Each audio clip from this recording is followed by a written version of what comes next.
There is a German winner around this weekend, Michael Schumacher, now a quadruple world champion. Today he drives Spa-Francorchamps, his favourite, the longest and quickest circuit on the F1 calendar. The Germans won here 4 times, not in '98 though. Coulthard on the receiving end of a rare slip by the Rainmaster. Oh, this is quite appalling. This is the worst start for a Grand Prix that I have ever seen in the whole of my life. Spa bites.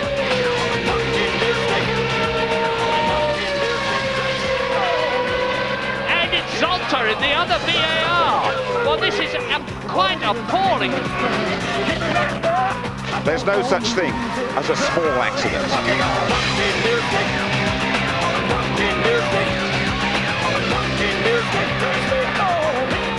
In the Ardennes forests, the weather changes in the blink of an eye. Fog and rain yesterday morning, one practice session wiped out. A wet start to qualifying. Then Formula One's next potential superstar found the sweet spot on the right tyres.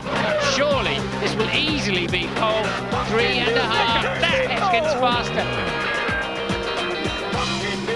Brilliant pole for Montoya. What's the weather going to do though? This is how it looks at the moment.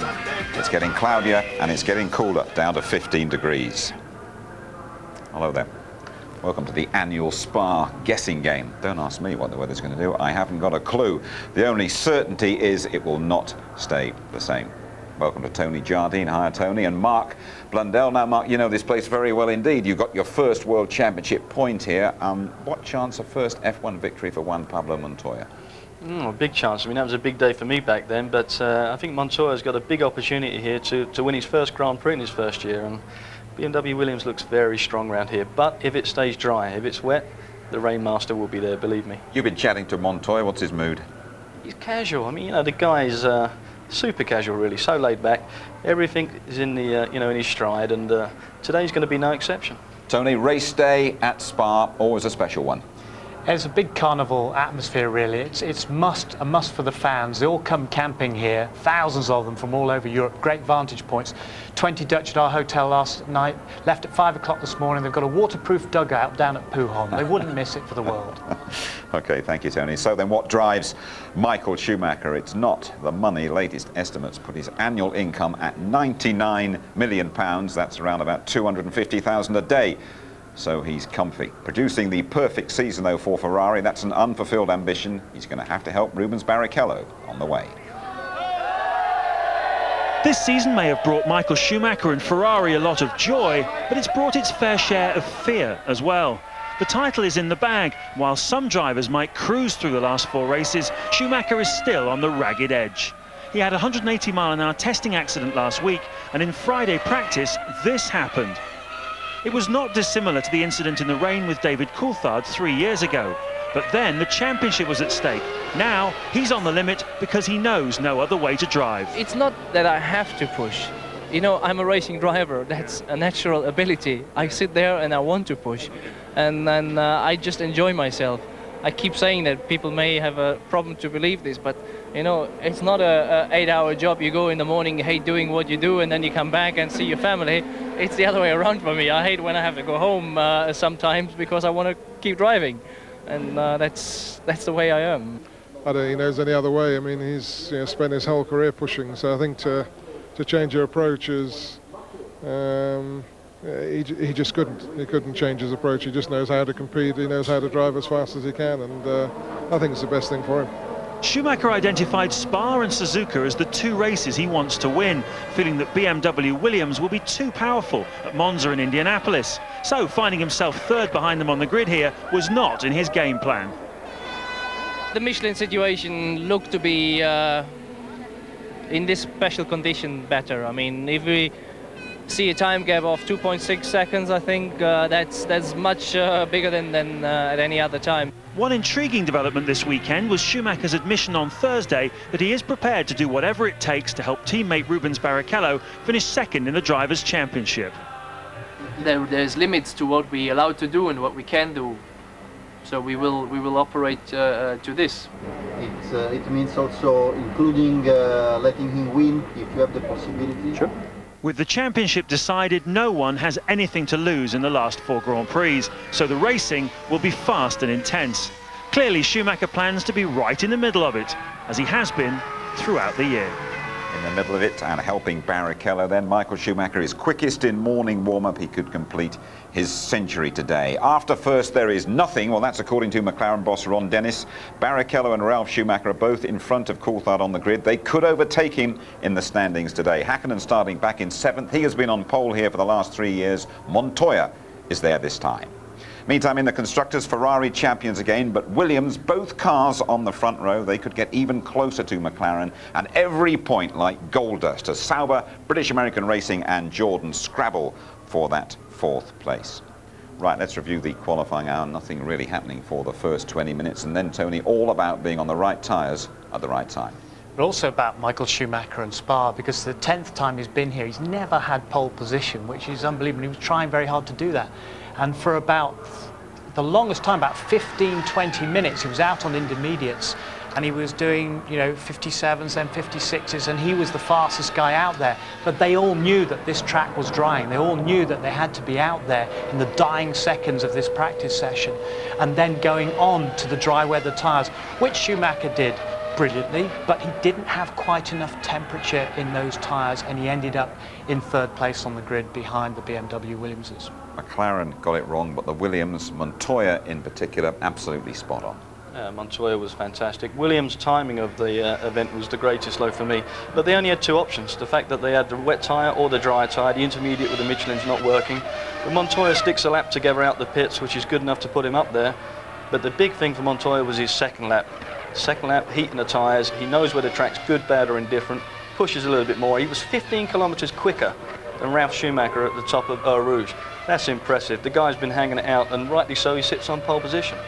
And finishing 2.5 seconds clear of Michael Schumacher and setting that time as well, Mark, after 61 minutes of the session. There's no coming back from that, is there? And Tony, the McLaren boss Ron Dennis not happy and launching an official protest yesterday. What was that about? Well, yellow flags were out and the car was off. I think it was Heidfeldt's car down at Stavelot, and so he protested 17 of the cars for not slowing down during that period. So that meant that the stewards had to take it seriously, look at all the telemetry of the cars, see if they'd slowed down. But at 8 p.m. last night it was thrown out and the grid stayed as it was because of the changing circumstances of the weather. Was that sour grapes from McLaren, or were they just looking to clarify things? I think clarity is the word there. Ron Dennis, knowing Ron Dennis as I do, he's always looking to clean up those grey areas. And if there is a grey area, and that really is one which came out yesterday, he wants to see where he can make it black and white. I don't think he got anywhere with it. It got thrown out, as you say, but he's always looking for the angle. Right then, Tony, race 14 of F1 2001. Just talk us through the grid. Well, Juan Pablo Montoya is superb, second pole position in 3 races, and Ralf Schumacher alongside him for the second time for BMW Williams with front row of the grid. Heinz-Harald Frentzen, an incredible 4th. He said I was hesitant, but Prost forced him to go out on the dry tyres towards the end. And Villeneuve, 6th place, that's his best in 14 races, great for him. Hakkinen out too early on the dry tyres, but Fisichella, best grid position for Benetton Renault this year. Coulthard radioed in for dry tyres, that was denied because of the yellow flags. De La Rosa out qualified Irvine again for the 4th successive race. Raikkonen and his teammate Heidfeldt both had gearbox problems, and a lazy wrong tyre choice left him back there, and Button said the intermediate Michelins weren't working. Truly worst grid position for 51 races. Irvine back there, Bertie back there, and the last 4 on the grid were outside the 107% rule. Alonso, Verstappen, Marquez and Bernoldi, but they were allowed back in because of the weather changing. But it certainly was Williams' day. I wanted to be on the safe side since I thought I was first with the time I had, so I didn't want to risk too much. Then it turned out to be not enough pushing. Yeah, I think the timing was perfect. I think Ralph's as well. You know, he was right behind me, so he had a slightly better track than me, but you know, I push a bit harder. We didn't have enough confidence in the intermediate tires, so we decided to go with the dry tires straight away, and that paid off then for us.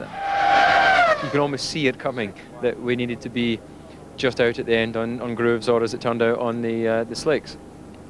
And you know, I was having a bit of dialogue with the team, but unfortunately they didn't feel there was the time to make the change, so it was to try and make the best of a bad job really, and we paid the price. We're in 9th. They've paid the price, the worst grid slot for David Coulthard for 3 years. Well, since the Hungarian Grand Prix, a couple of high-profile drivers have swapped team, and another change at the top at Jaguar as well.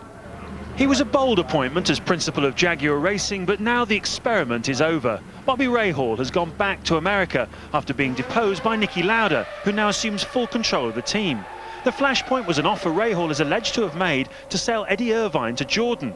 It was the final straw for Jaguar, although Lauda puts a different spin on it. It simply came about that Bobby was doing 2 jobs, one in America and one here. And Formula One needs much more detailed work, really, in a way, because it's a lot of work, as you can see. And then we both came to an agreement that he goes back to the American side, because this is where he's coming from. And it was a friendly departure, if you want to say so. Meanwhile, we've had the most significant driver move of the season. Jarno Trulli will leave Jordan after 2 years to go to Benetton, who become Renault next year. In exchange, Giancarlo Fisichella calls time on his 4-year career at Benetton to take Trulli's Jordan seat.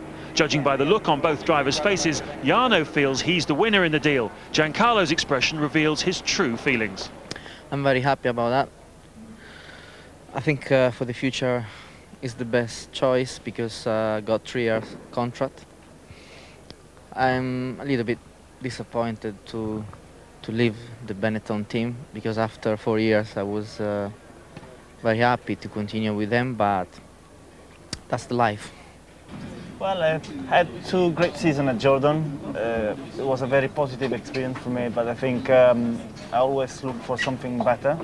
And I think Benetton in the future, I hope they will get better because they are back in Formula One to win, and they already won 2 championships with Benetton in the past. We need to get back to where we were, able to win races and be able to compete at the very highest level. And the key to all of that is, for me anyway, continuity. And a 3-year contract with somebody as talented as Giancarlo was the key thing in the turning point of signing him. It's been a long, drawn-out saga. Up until recently, it looked as if the 2 drivers would stay put. But behind the scenes, there's been a lot of horse trading. I mean, the decision was made before, but I don't know why they've been waiting for so long. You know, anytime you're dealing with Jordan, it's not so easy, you know. Anything with him is difficult.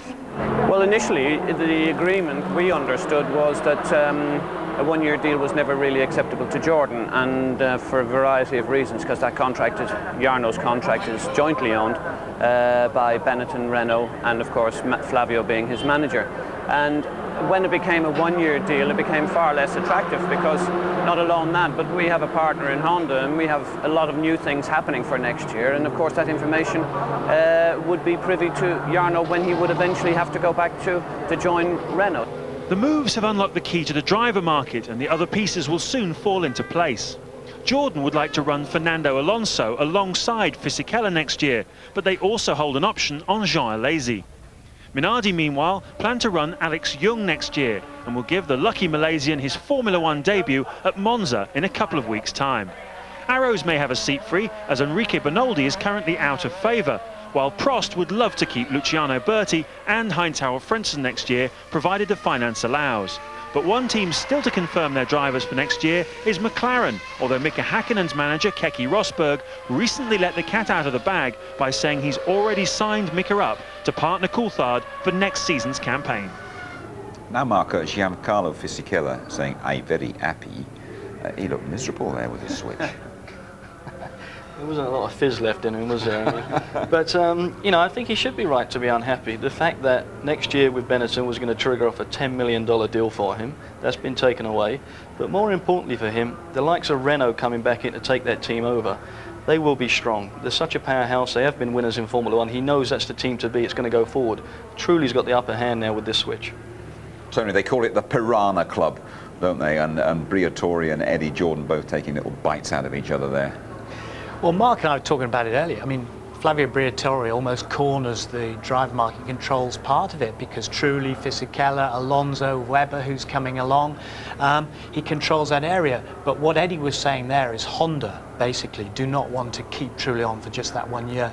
And the rumour is that Honda are coming in with some very different technology for next year, quite a different engine, so they want to keep that to themselves. Just a word about Jaguar. You've worked with Niki Lauda, and can he pull the team round? Because I felt that Bobby Rahal wasn't doing a bad job there. I thought Rahal was doing a good job, but till you talk to some of the people on the inside. But the thing is, Nicky is really, really prepared to learn, and he put his hand up yesterday after they messed up in qualifying and said, look, the buck stops here, which is a very good sign, but he's got a superb relationship with Irvine as well, and they're really working well together. And Irvine thinks he's going to do a super job, so do I. Thank you. Well, the motor racing world has been paying tribute to Ken Tyrrell, who died at the age of 77 after a lengthy battle with cancer. Here's Martin Brundle, Tyrrell driver in the mid-80s. It's a very sad time in Formula One. We've lost one of the great men of our sport, Ken Tyrrell. I'm here with Frank Williams, but first, Sir Jackie Stewart, as ever blazing across the globe somewhere, was very, very keen to say the following words. The world of motor racing's been hit terribly by the loss of Ken Tyrrell. He was one of a kind, and there will never be the like of him again. He had the integrity of a man with enormous conviction for the truth. He trusted people and he expected people to trust him. I certainly did. I never had a contract with him after the first year that I drove with him. He was like a father to me. He brought me along as a young driver, taught me about gear ratios, taught me how to behave and what not to do more than anything else. But I was only one of many that he brought along and guided into the higher echelons of the sport. Ken Tyrrell was a remarkable man, one of a kind. There'll never be the like again. It's the passing of an era, and motor racing has suffered a tremendous loss. Frank, you knew Ken for the best part of 4 decades. What memories have you got of him? I first met Ken in 1964, and he was certainly the class act for a number of years in his heyday in Formula One. I think he had Jackie Stewart well under control, and he gave him some very good lessons in discipline and approach, and between them they were quite a wonderful partnership, one which I tried to emulate, totally without success for many, many years until help arrived. Ken for me was a born racer, but there's quite a few of them about, but he also knew about racing. He understood it from top to bottom. Additionally, I would say for me he had crates and crates of bottle.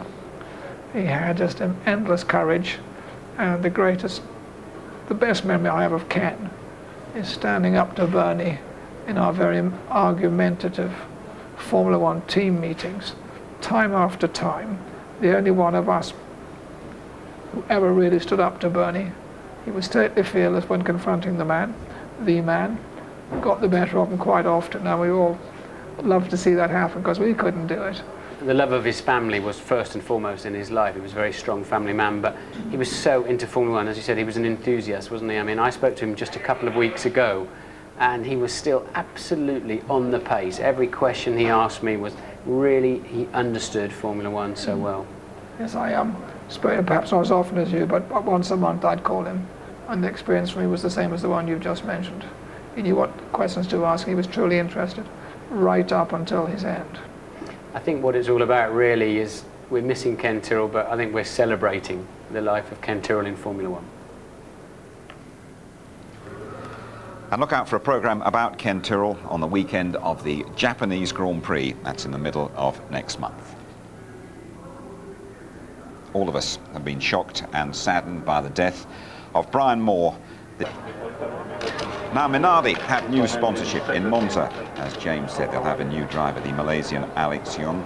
Next season, they will have a new Asiatech engine as well. They staged the first Formula One two-seater race at Donington.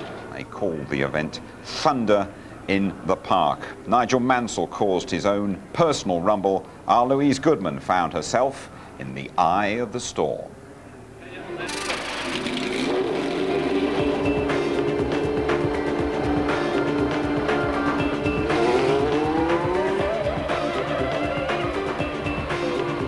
The European Minardi team had no less than 5 two-seater Formula One cars at Donington, and the day certainly met with a roar of approval from the lucky fans who got to experience the thrill of Formula One firsthand. That was Just awesome. amazing, absolutely phenomenal. Businessman Jonathan Frost bid $55,000 in a charity auction for his chance to ride 2 up in a Formula One car, and Frost had a very special driver, former world champion Nigel Mansell. True to form, Mansell didn't spare the horses. Unbeknownst to his passenger though, he hadn't seen anything yet. As always, the ITV Formula One pit crew were on hand to cast a watchful eye over the proceedings, but this time the job was a bit more hands-on than usual. That was unbelievable. You know, I hope you're feeling fit, because I've just done 3 laps and I'm absolutely creamy crackered. And you've got 12 coming up. Why? So it's physical. It's really physical. The G-forces on your neck, you know, we talk about them week in, week out on the telly, but you know, until you actually feel them, massive loads either side through the Craner curves, huge on the brakes, and once they get racing, you know, and they're trying a little bit harder and everything else, I think it's very physical indeed, Lou.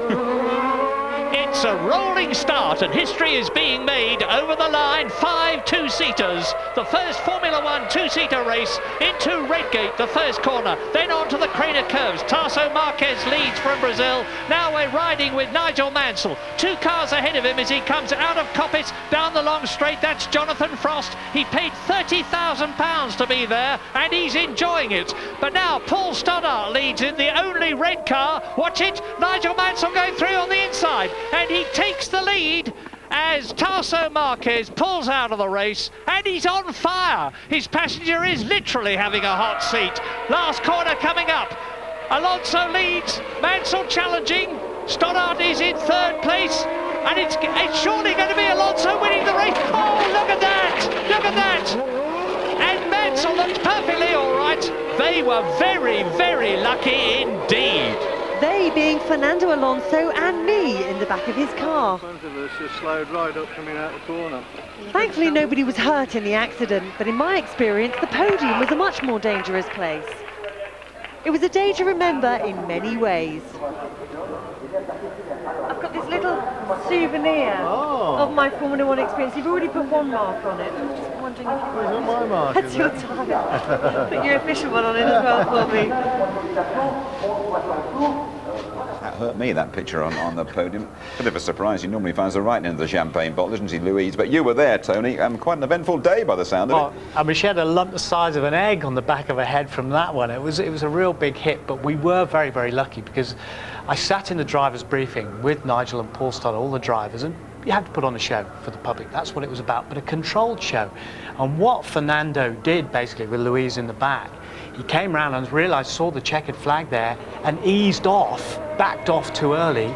Nigel, with the big prize winner in the back there, the man who paid $55,000, Jonathan Frost, right over the top. I was right there on the start-finish line with the film crews, and we feared the worst. The day had gone so beautifully, so brilliant. Look at this. Nigel had nowhere to go. And Louise said this huge black thing just came over the top of me, and everyone was fine. Paul Stoddart had Singer Kellis. They see him going off to the grass just in front of us, and he was declared the winner from the previous lap. Well, he got a flying ride for his money, I suppose, didn't he? But old habits dying hard with Nigel, or what? Nothing changes, Jim, does it? I mean, you know, wherever Nigel is in the cockpit of a race car, it's going to be dramatic. And Somehow I don't think that plan worked though, did it? I think it was going to be preempted that he was supposed to win that race and it didn't go according to plan, but it all looked a little bit avoidable to me at that speed. Yes, well, we can actually have a word with Nigel because he's paying us a flying visit here at the Belgian Grand Prix, and he's taken time out to chat to an old pal.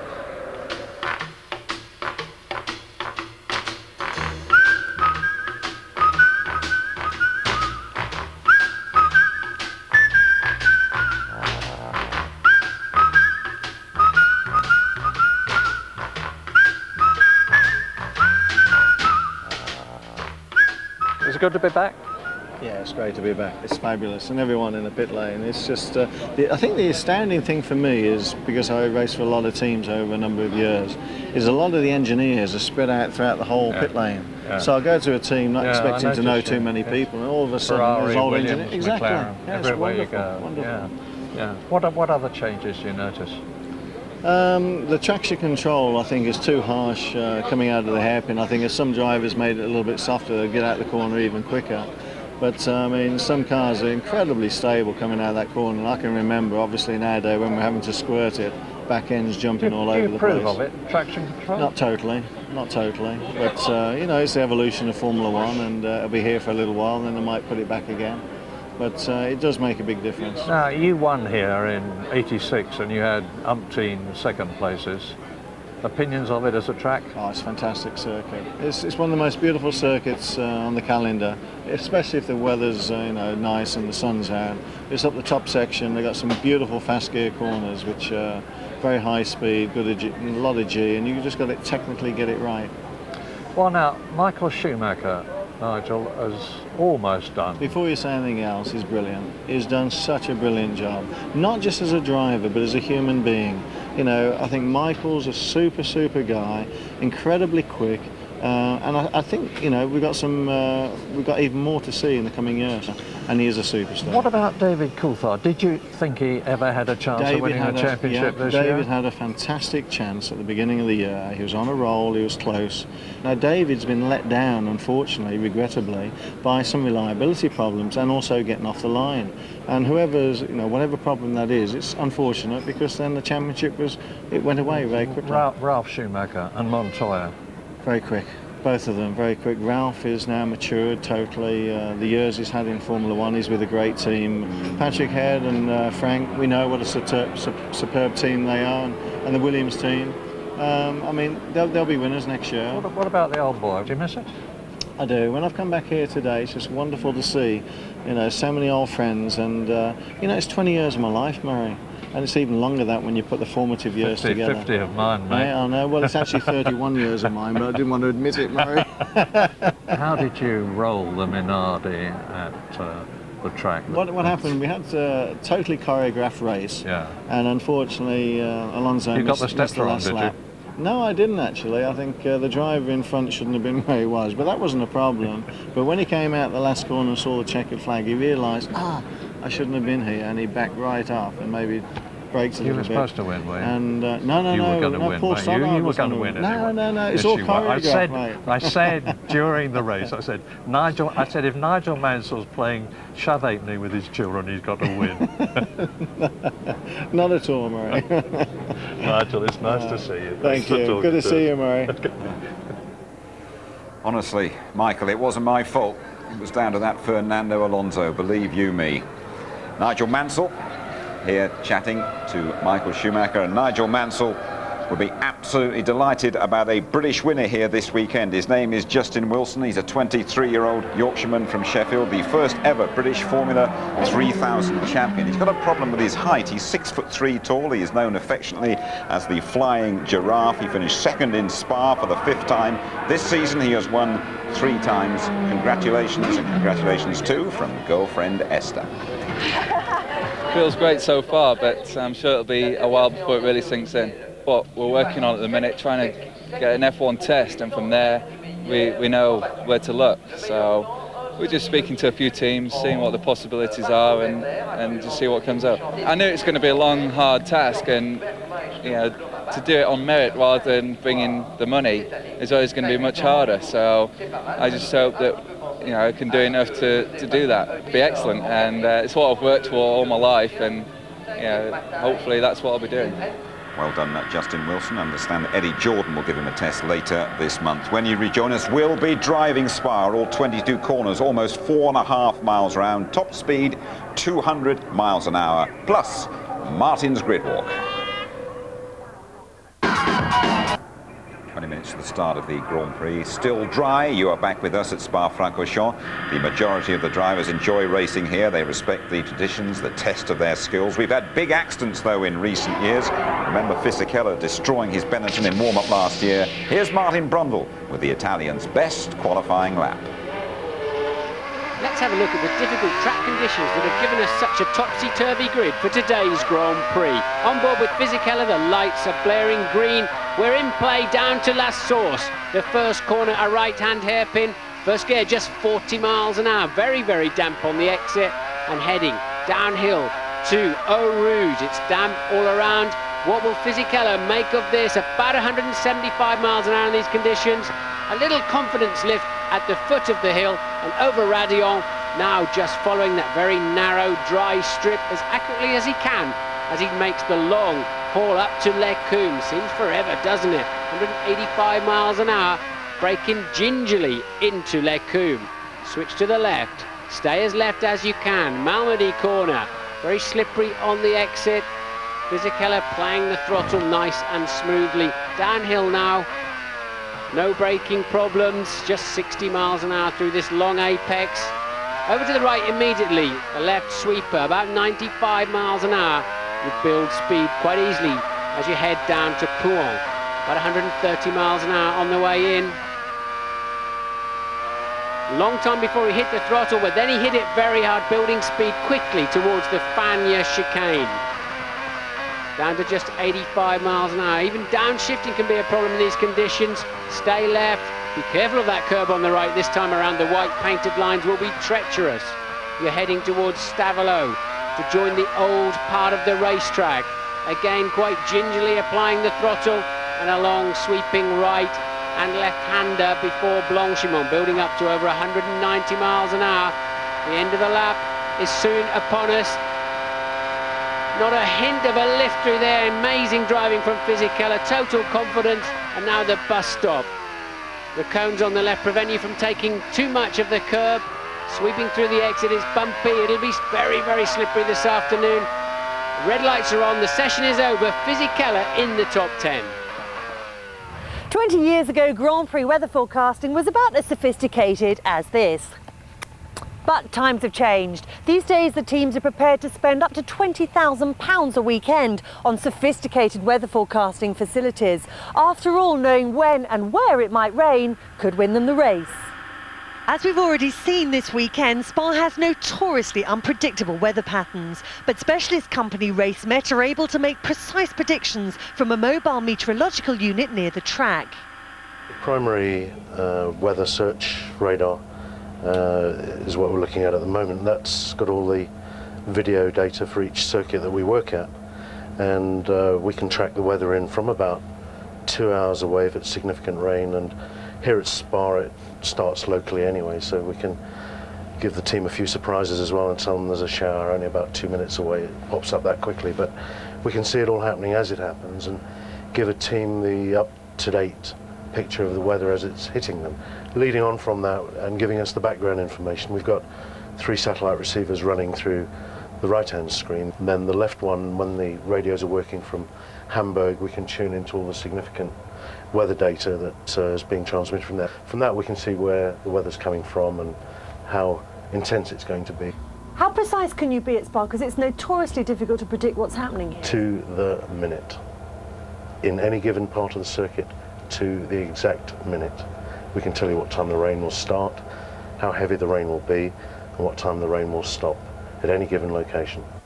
Well, the weather's always unpredictable here at Spa, and that means it's a lottery for the teams. Which way do they go on race strategy? 1 stop, 2 stops, how much fuel to put in the car? And usually there's a safety car as well. If we do get rain this afternoon, we're going to see these kind of tyres. This is an intermediate for a drying track, quite shallow as you can see, and this is a full wet tyre. These things are truly amazing. They will displace 4 of them on one car on a single lap of Spa-Francorchamps. They'll displace 12,000 litres of water. That's equivalent to filling 2 family cars full of water or 25,000 pints of beer.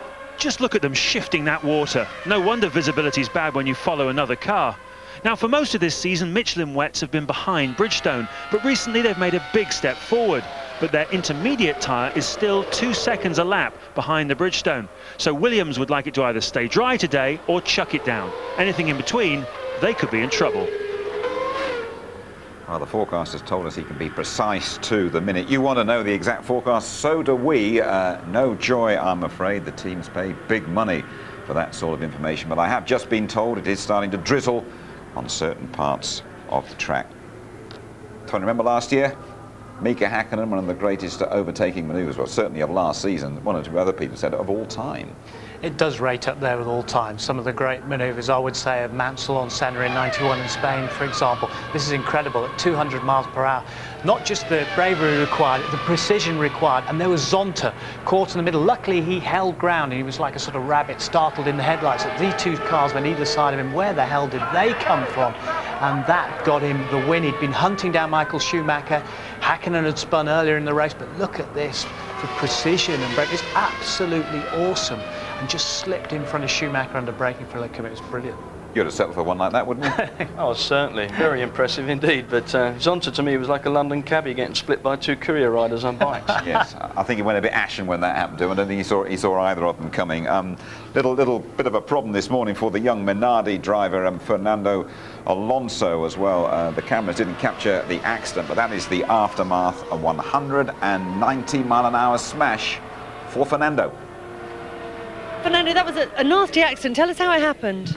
Yeah, I had the problems with the front tires and the steer everywhere, and I touched the grass with the two left tires and, you know, finishing the wall, but no problem, ready to race this afternoon. Your car's a bit of a mess, but no damage to you? No, no damage, only the leg a little bit, but nothing. Down to Martin. Raining down there, Martin? It is a little bit, Jim, believe it or not. Hello, everybody, and welcome to the grid. Here's the safety car. We've sometimes seen this race started with that car. It does exactly what it says on the tin.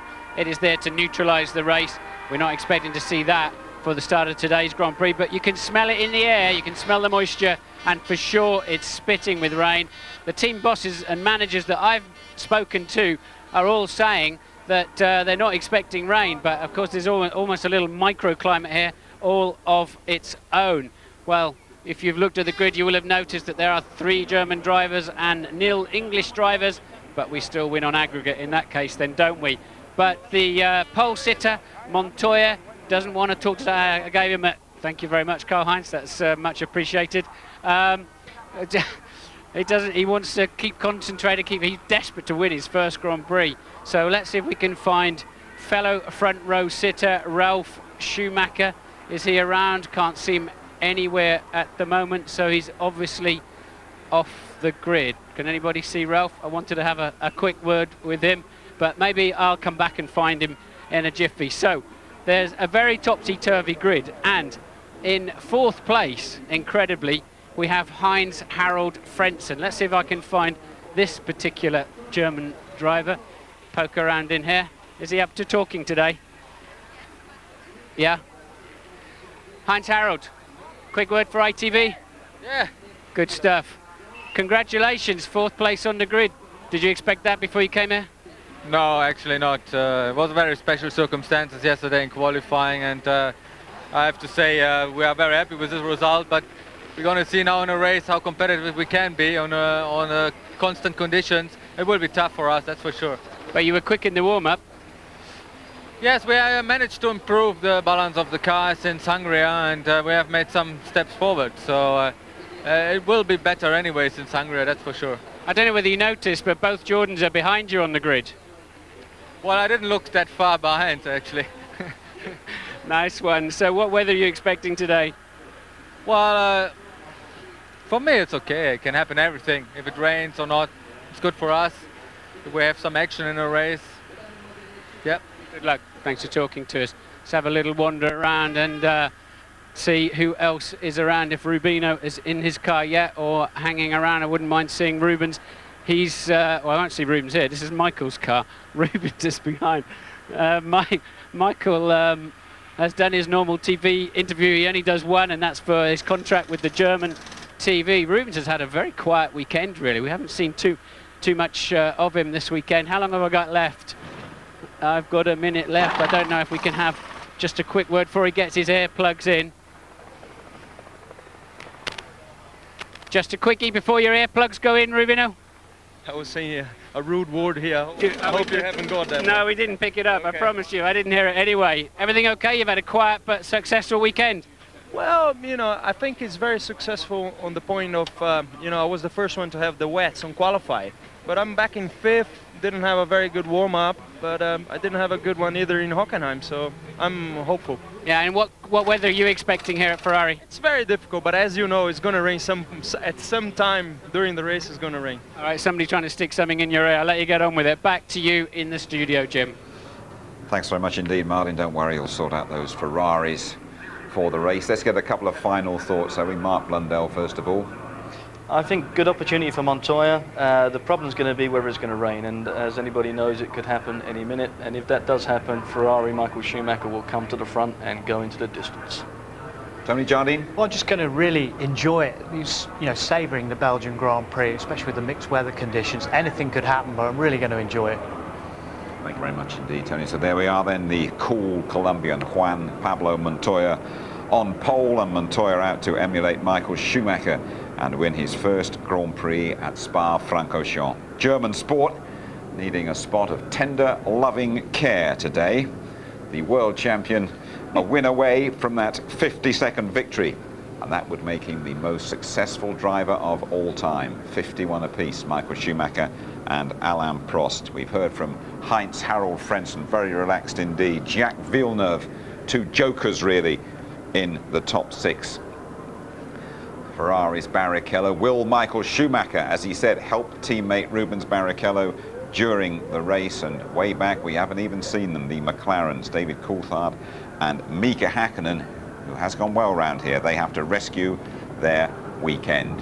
We're all looking anxiously towards the sky. Rain is around the corner, and we are all primed for the Belgian Grand Prix.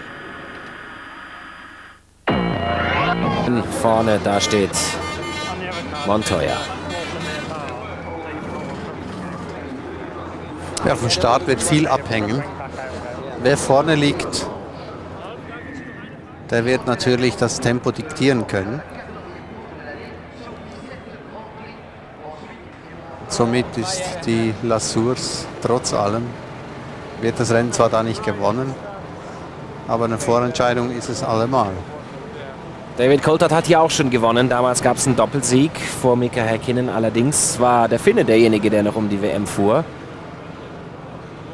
Damals hieß es, wieso habt ihr da nicht getauscht? Wie auch immer, man macht es immer falsch. Von Joe Ramirez gibt es den Helm, dem Teamkoordinator von McLaren. Hört auf in Indianapolis, bekam als Geschenk eine Harley Davidson von Ron Dennis und Co. geschenkt. Und wir gehen mal von Silber zu Rot. Hier ist der Chefstratege, Sie kennen ihn, Ross Brawn. Yeah, Ross, the grid positions are very interesting today. What do you expect from BMW, especially from Michelin, after the under the current conditions? Difficult to judge. I mean, we didn't see, I believe they're using their soft tyre. We didn't see it operate fully over a number of laps. Sie verwenden, glaube ich, die weichen Reifen jetzt. Und auf eine Runde waren die immer sehr schnell, aber ob die wirklich halten, das wissen wir nicht. Vielleicht haben die dann ein paar schwierige Runden und wir können vorbeikommen, das hoffen wir auf jeden Fall. Aber wir wissen es nicht. Wir sind nicht sicher, wie gut sie sein werden. Und wie sieht es aus mit Rubens? Ist er jetzt die wichtigste Person in ihrer Strategie? Nicht unbedingt, nein. Aber wenn sie das Rennen so ergibt, dass wir ihm helfen können, werden wir es natürlich tun. Aber wir haben hier keine speziellen Pläne dafür, für Rubens. Aber wir schauen mal, wie es läuft. Wenn Michael vor ihm liegt, werden sie dann die Position ändern? Ja, wenn es passt, auf jeden Fall, was für das Team am besten ist. Rubens soll Zweiter werden, ganz klar. Das wäre natürlich sehr, sehr schön. Denn wir wollen natürlich hier für beide gut abschneiden. Ross Brawn hat eigentlich immer gute Aussagen parat. Auch hier bestätigt er, was wir heute Morgen festgestellt haben, nämlich, dass wir ja und die auch nicht wissen, wie gut der Michelin auf längere Distanz geht, ja. Das ist der aktuelle Wetterwert. Das ist ja schon mal um 100% wärmer als heute Morgen. Da hat man gerade mal 7 Grad. Als ich zur Strecke kam, waren es 4. Es war eiskalt und da ich mit dem Fahrrad kam, habe ich es gespürt. Ja, manche fahren mit dem Hubschrauber, manche mit dem Mietwagen und manche mit dem Fahrrad. Ja, manchmal kann der Hubschrauber auch nicht fliegen, deswegen habe ich das Fahrrad genommen. Ja. Das haben wir am Samstagmorgen erlebt, wenn Sie dabei gewesen sind. Die freien Trainings wurden nun 5 mal 15 Minuten verschoben. Also man wird auf Slicks, sprich Rillenreifen, natürlich starten. Da wird keiner etwas anderes wählen. Dazu ist es zu trocken oder diese paar Regentropfen.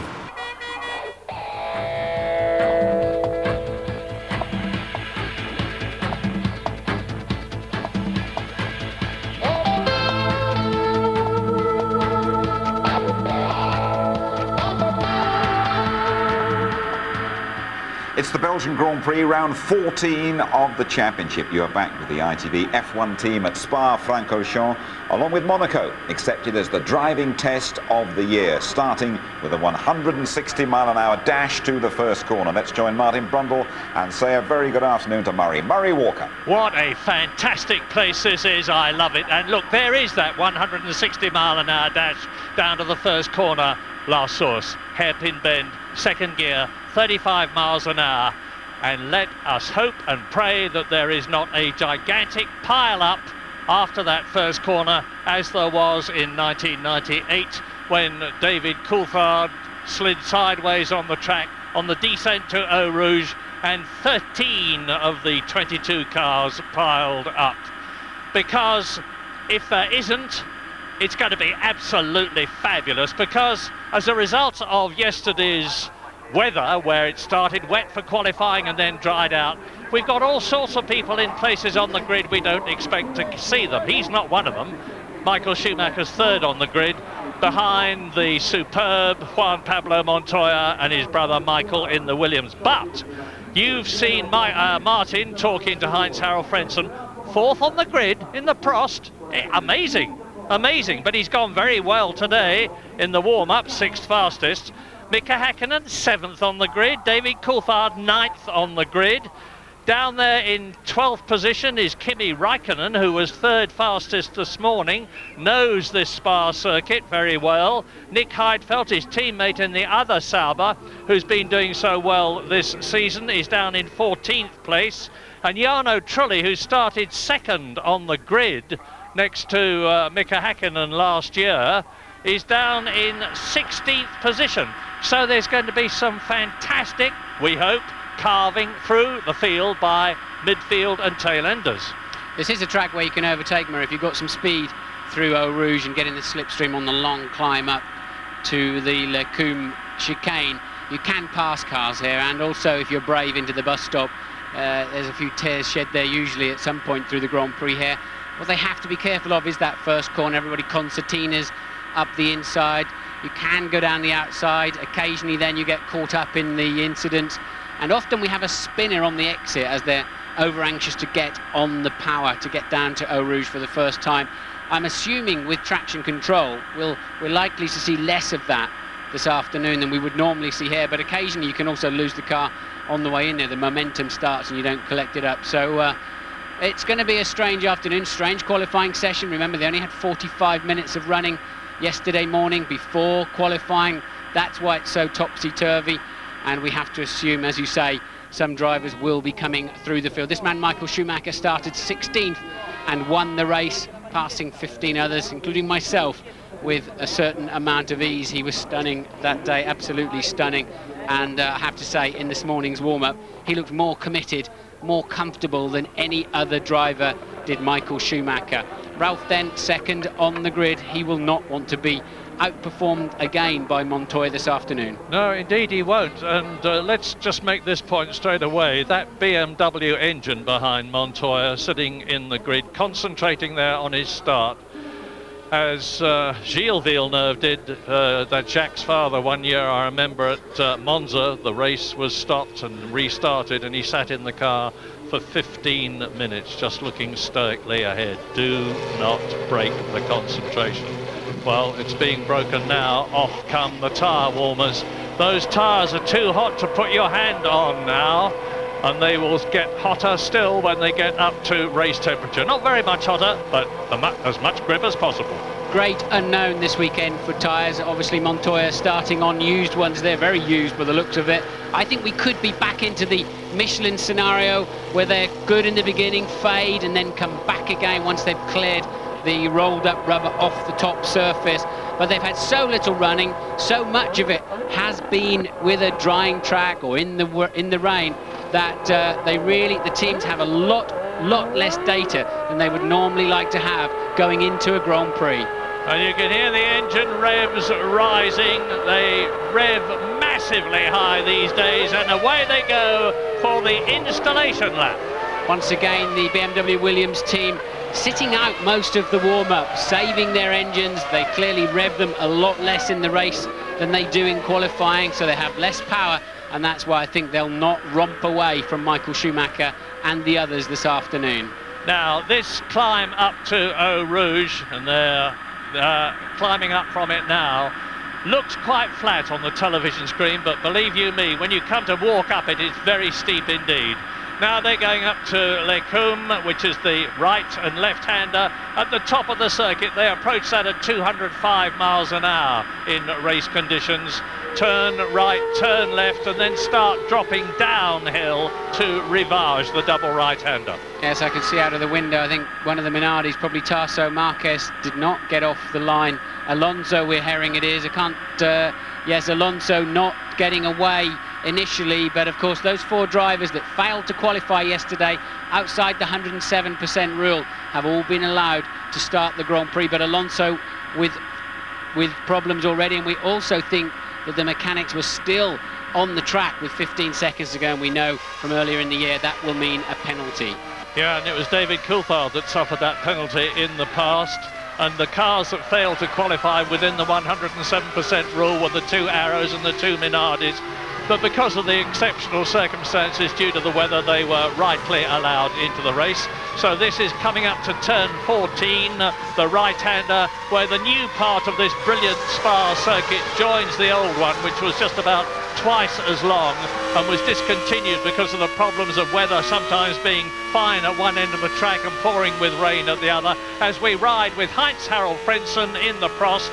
And I remind you that he is in fourth position on the grid. That's Michael Schumacher ahead of him, led by the two Williams BMWs as they come into the bus stop. And that is a left, right, left. Very, very slow indeed. Not as slow as the last Source hairpin, the first corner on the circuit. And this is where Montoya will, I'm sure, start to slow down and let the rest of the grid assemble behind him so that he spends the minimum time possible on the line and thereby risk burning out his clutch. So that's Pedro de la Rosa, Olivier Panis, Kimi Raikkonen, the rest of them pouring through. Jenson Button in the Benetton. Jarno Trulli well down on the grid because he's down in 16th position. Eddie Irvine only 17th in the Jaguar. They're not expecting to do well here. This circuit doesn't suit them all that well. We're with Heinz-Harald Frentzen on the line. Slightly difficult start. It does incline backwards, and you have to be careful not to let your car roll here. So they'll be using hand clutches, left foot gently on that brake pedal, and something around 10,500 RPM, but not yet. Not until those famous lights start to appear. Cross your fingers and join with me. Let's hope that there's not a pile-up after turn one. Car stalled, it's Frentzen. Frentzen stalled his engine, and he's got to let them... Are they going to abort the start? Yes, they've aborted the start. Charlie Whiting, the race starter, has aborted the start. Well, that's a good thing in many ways, a bad thing in others. It's a very good thing because there's always a danger if you're at the front of the grid that someone behind will arrive doing 100 miles an hour from the back of the grid to the front and pile into you. You remember when Schumacher and Bertie had that problem earlier this season. Well, race stopped, you see, but it never actually started. Frentzen will not then start from P4. He will start from the back of the grid. I do not believe they'll refuel the cars. They will reduce the race by one lap.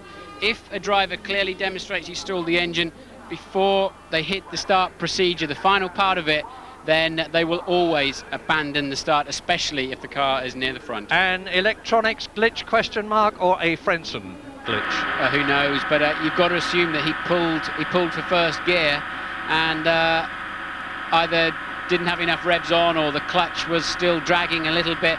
Remember, Frentzen was always seeming to have problems with the Jordan too. It seems like he doesn't like these launch control systems much. Terrible luck for him, because he worked so hard yesterday to get into that totally exceptional 4th position on the grid. Where would I have expected him to start in the Prost? Well, to be honest, I think about 14th on the grid. This, after all, is only the 2nd race that the German has driven for the French team in, after having been fired by Eddie Jordan from his team. So we immediately go into a restart procedure here, and we'll have a look and see how many minutes they apply to that. Normally it's a 10-minute procedure, and we're understanding the restart is 9 minutes past the hour. That's 9 minutes past 2, and we'll take this opportunity for a short break.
And if all goes to plan, it is now 8 minutes past the hour here in Belgium, or presumably it's 8 minutes past the hour everywhere in the world, but it is a different hour in Belgium than it is in England, for instance. And there should be just about 45 seconds to go now before the second start, or the second attempt at a start, after Heinz-Harald Frentzen somehow succeeded in stalling the Ferrari, the Petronas badged, the Ferrari engine in his Prost. The Petronas, of course, is in the Sauber. And there is Montoya waving his hand as they take the tyre warmers away. Now there are 25 seconds to go officially to the attempt to get this race going. Montoya getting a bit agitated there. I think he felt that they weren't clearing his car, and the yellow flags are waving because we think Montoya has stalled the engine. No. So Montoya then, now we know why he was getting agitated. The car has no motor running at this time. What will they do with this? He will have to start from the back of the grid. They did not hold Frentzen back. That's strange. Maybe Frentzen will go to the back of the grid, but why have they not? Normally they hold, mind you, there's no space really for the cars to go around, so they probably briefed Frentzen to go to the back of the grid, and so will Montoya. So number 1 man and number 4 man on the grid. Men will have to start from the very back, and it is, as you say, Murray, on a curve. You can't even see the start lights from some of those grid positions way back there. And Schumacher benefits. Which Schumacher? Both of them. Because Ralf Schumacher is now effectively in pole position, and brother Michael in the Ferrari is now effectively in 2nd position on the grid. And I know that Michael was pretty happy about his Bridgestone tyres yesterday. He said, I'm the Bridgestone pole position man. That was Montoya, and my heart goes out to him. He's starting, or was due to start, from the 2nd time. There we are, there he's waving his hands on this replay. My engine has gone. Well, he probably wishes it had gone altogether now after the frustration of that, but it had left him temporarily. Well, he's got enough speed to do something. I mean, it's bad for him, but it's good for us watching this race. This is going to be an interesting Grand Prix this afternoon, no doubt about it. And there then is Frentzen, who has fallen to the back. I think they didn't hold him on the grid because it's so narrow here, and especially with Montoya stalled on the grid as well. That was a smart move, so they let Frentzen go, but he's clearly been briefed, and he should know anyway. All drivers should read the regulations. He must start from the back of the grid as the penalty for holding up the start proper. And I remember many years ago, Andrea De Cesaris, and one of the reasons this came in was De Cesaris had forgotten to put his air plugs in on the start. There's a surprise. So switched the engine off, and to make sure that nobody else started. And of course in those days there was no penalty, so that's the sort of things we used to get up to, but no longer. Wrote off more cars than anybody else. 12 McLarens in one season. However, Montoya now joins the men at the back. It's starting to get more interesting at the back than it is at the front. I joke, of course, with the 2 Schumachers up front, making it a race of their own, no doubt. With Frentzen no longer behind them immediately. And of course this is now going to be a 43-lap race rather than a 44-lap race as originally planned. And that'll take about 1.5 hours, even if it does not rain. Well, it's looking a bit sparse up there at the front end, isn't it, now? And Ralf Schumacher, now the effective pole sitter, absolutely all clear there in 2nd place. Just his brother he'll have to keep an eye on, steaming up the inside. But we know that Williams to be very strong. And there then is Montoya, right at the back of the grid. Here we go! 3 lights, 4 lights, 5 lights, and it is go! Schumacher, Ralf Schumacher leads. Barrichello coming up into 3rd position behind Michael Schumacher. And they turn in, and Fisichella is well up in the Benetton. He's in 4th position as they drop down to Eau Rouge. He's got ahead of Jacques Villeneuve in the BAR, and David Coulthard from 9th position on the grid has got ahead of somebody because he's tucked up right behind Mika Häkkinen. Here they come up to Les Coupes for the first time, and Michael Schumacher is right behind Ralf, and he's going to try and take him. Can he get through?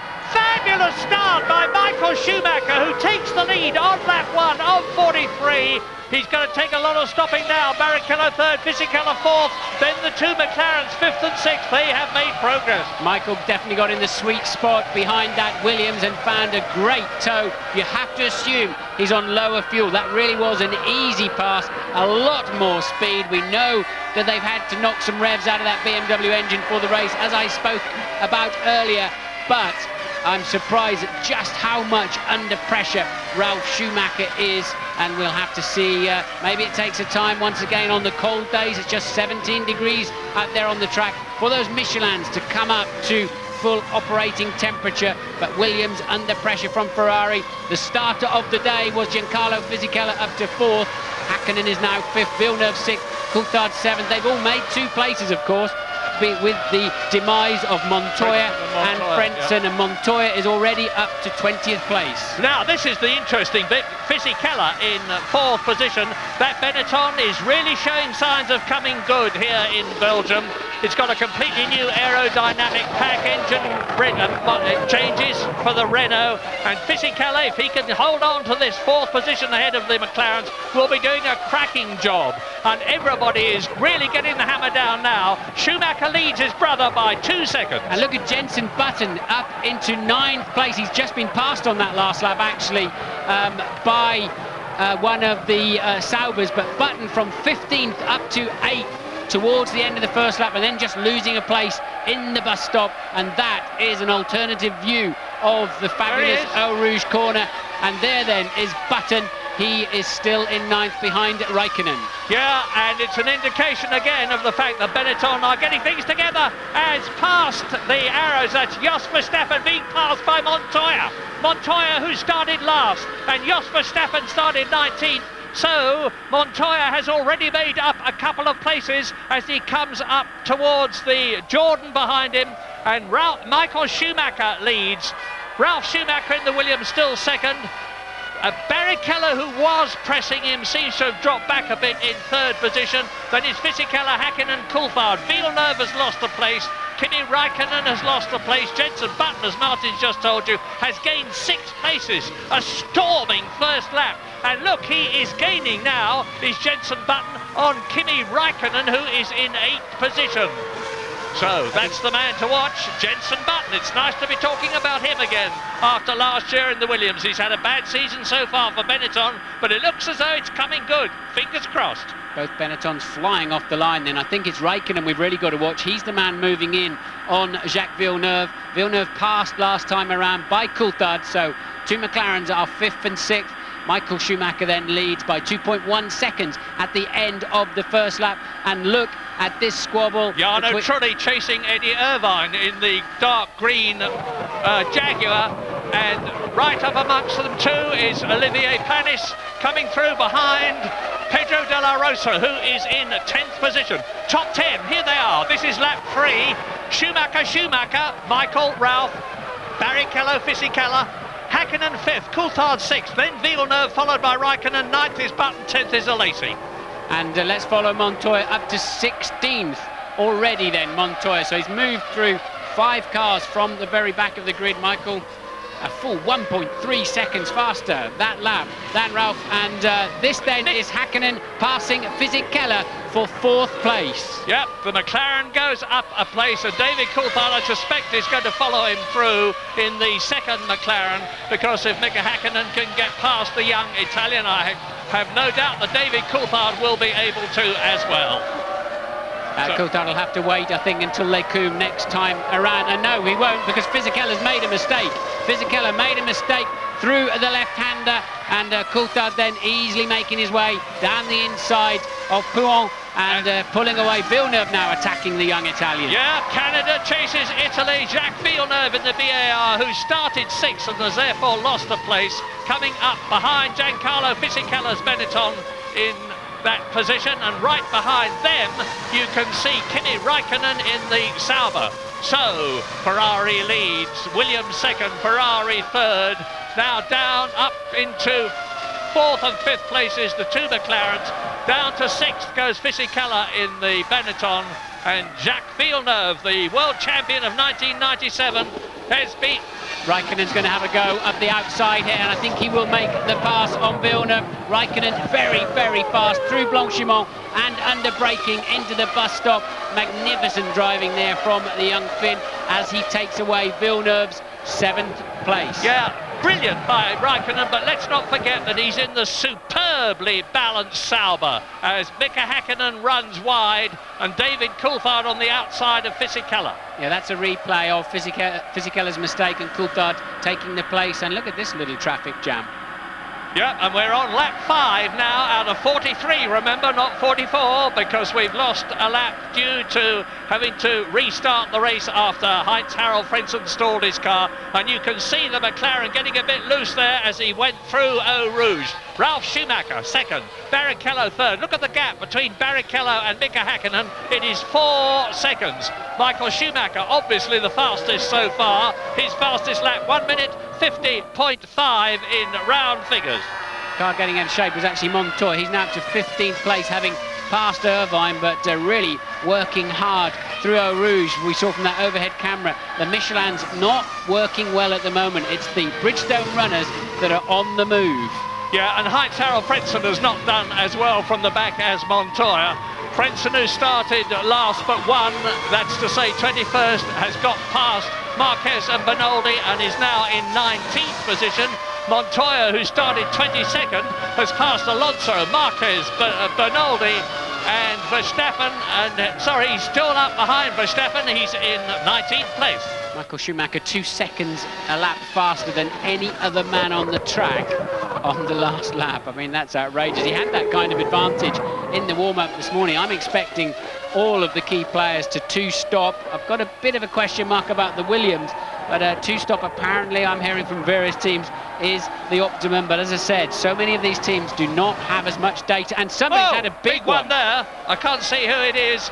Pile of tyres, and it's there's a Jaguar and a Prost, so we think it's Bertie and Eddie Irvine. Yeah, it is Irvine. And that Prost is a long way into those tyres. Where is Here it? It is. There is Bertie in the yellow helmet. This is a replay, of course, and they touch as Eddie Irvine goes past. Bertie loses it, goes over the grass into the gravel trap in the Prost. That is a nasty accident, Murray. I'm not looking forward to this thing connecting, because that is on the way into Blanchimont. That is 190 miles an hour. Ooh. And I wouldn't be surprised if they don't have to red flag this race. That is not a good... There's no good accidents. That is a bad incident there for Luciano Berti. That is top speed, spearing straight into the tyre barriers, and I'm not happy with that one. Very, very bad news indeed, as Tasso Marquez comes out of the pit lane after a very early start, but we are all now worried about not the Jaguar down there, and hopefully Eddie Irvine is perfectly all right. But they're actually having to burrow into the tyres quite literally to get at the Prost and find out what's going on in there. Eddie Irvine helping out there. He knows too, like we all know, that is a very serious incident. And obviously Eddie didn't realise that Bertie was alongside him. And they touched. Bertie losing his front wing, only able to go absolutely straight. The safety car obviously is out and leading the race round as we try to establish what has happened to the charming Luciano Berti from Brazil, and he's obviously at best unconscious, because there was no movement in the cockpit when we were looking down from the helicopter. A lot of agitation from the medical people there, and Professor Sid Watkins, who is the FIA's chief medical officer, will have immediately been on the scene, because he literally sits in a Mercedes-Benz with the engine running at the end of the pit lane to deal with any medical eventuality.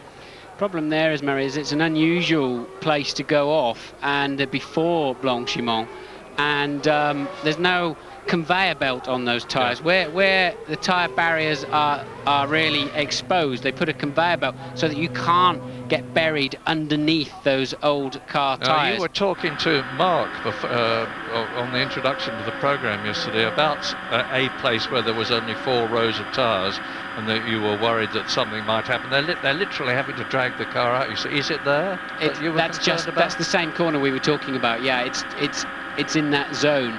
But that is highly unusual to crash on the way in. He's missed the end of the gravel trap, look, effectively, and the little bit of gravel he did hit just sent the car up into the air. So virtually unabated speed that he connected with that barrier. And what's worse is the car didn't ricochet out and let more energy. Here's a replay. You let see, more energy dissipate. Bertie on the inside of Eddie Irvine. As Eddie turns in to take his line, he had no alternative there, which removed the front wing and the barge board, and he goes unabated speed straight over the edge of the gravel trap and the hard grass and into that row of tyres, and he would have been doing, when that accident started, something like 185 miles an hour and would not have been able to scrub any speed off. A very concerned looking Alain Prost, the team principal and owner in the Prost garage, obviously extremely worried about what is happening to his protege Luciano Berti, and I do not like the sight of that blanket screen which has been erected. The last time I can remember seeing that was when they were taking Michael Schumacher with what turned out to be a broken leg out of the Ferrari when he crashed at the British Grand Prix and lost a lot of the season before last. But anyway, the car has now been eased out of the tyre wall. Yes, and they've neutralised the race. They have now red flagged the race, which I think is the only option here this afternoon. Stop. Because that is one of the most serious accidents I've seen for a while in Formula One. It's the severity of the impact and the lack of flailing around and the energy. That's Irvine in the background, you can see, who had a similarly big accident, but that Prost just simply stopped in a very short distance, and they're the ones that really do some damage. But I keep seeing a yellow helmet in there that looks not dissimilar to Bertie's, but that's on a corner safety worker. So Luciano Berti then, I mean, it will be no surprise if he's unconscious, Murray, anyway, because the sheer energy involved in that impact was enormous. But let's hope it's... And looking on the bright side, as one must, I remember David Purley in the Lec car, who had Formula One car, which had a most enormous head-on, flat-out crash, and the total length of the car was reduced, and I'm not joking, to about 3 feet, and David Purley, after suffering really awful injuries, made a complete recovery. So just to summarise, the race has been stopped on lap 6 out of 43 in Belgium, after Eddie Irvine in the Jaguar and Luciano Berti in the Prost had a collision as they were exiting the 190 mile an hour Blanchimont corner, which resulted in Berti leaving the track at great speed and going virtually straight head on into the Armco. For what it's worth, Michael Schumacher was leading his brother Ralph by 0.8 of a second in this what was to be 43 lap race, with Barrichello, Häkkinen, Coulthard and Fisichella completing the rest of the top 6. Ralf Schumacher talking to Michael. Yeah, they'll be discussing the incident. Michael 5 seconds slower on that last lap. He'd lost 5 seconds of the lead. Clearly responded to the safety car boards that have been put out and the yellow flags before we went into a red flag procedure, and that procedure is all about reforming on the grid in no particular order at this stage. There is a line where they go to and wait for a restart procedure, and they seem as if they're now able to get Luciano Berti towards the ambulance. When people say to me, what has changed most in your time in Formula One, I always say safety. And one of the dramatically improved safety situations now, of course, is that the cars all have this removable seat, a special seat which can be lifted out with the driver in it, so that you no longer have to pull and tug at the driver's arms and try to get his helmet off. All the necessary splints and things will have been put into position, and then Berti will have been lifted out of the car, and it looked to me as though he had been lifted out of the car and was being put into the ambulance on that last shot we saw, and that is Kimi Räikkönen running in, because his car was stopped, has been stopped in the loop after turn 22, and turn 22 is the bus stop, so Kimi Räikkönen for some reason running in as the stretcher there is carried away. Pointless. He will not be allowed to start the race in the spare car. The race is way too old to be introducing spare cars into the equation, but What bothers me about the Luciano Berti incident is that those tyres can come into the cockpit. I remember going off in Manicourt at the hairpin once like that with a suspension failure and at a lower speed. And the tyres tend to come up the nose and come into the cockpit. And of course, to a certain extent, you are exposed in that situation. So, although since the appalling accident which resulted in the loss of Ayrton Senna at the San Marino Grand Prix in 1994, the cockpit sides have been very much lifted. Here's a replay. See Eddie Irvine trying to take his racing line as Berti is alongside him, and that was the collision. Yeah, I don't want to see too many more replays of this one, please. Eddie Irvine also having a sizable accident, but clearly he's okay. Yeah. Well, there we are.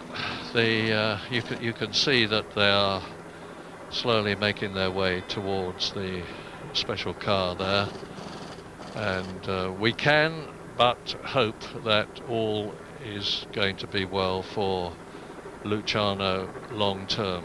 He had a dramatic enough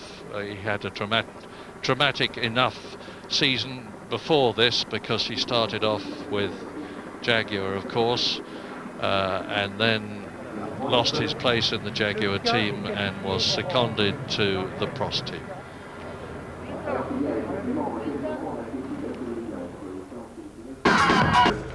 Chez toutes les personnes qui se sentent et qui sont concernées par la sortie de route de Luciano Berti, ce que l'on sait, c'est que tout va bien pour Eddie Irvine.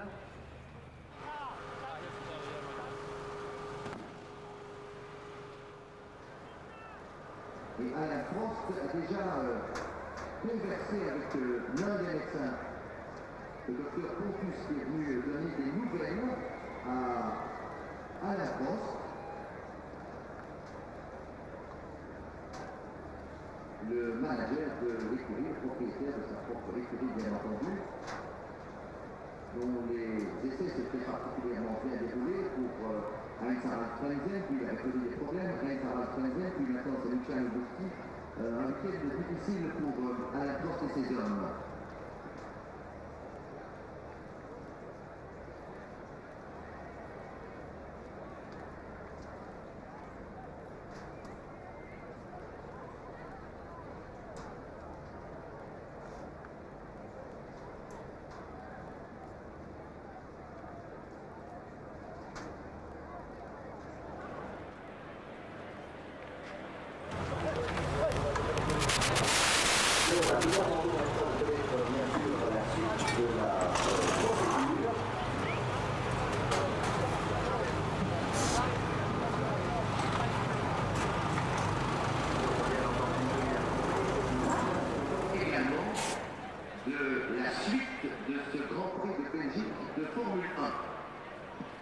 Yes, when we have information, we'll certainly bring it to you, but obviously there's no point in bringing new information or speculating on what we're going to be doing next.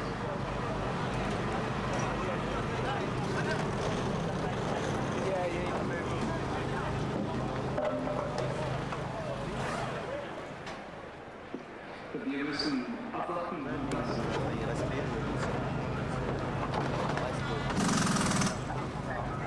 You alright? Any news?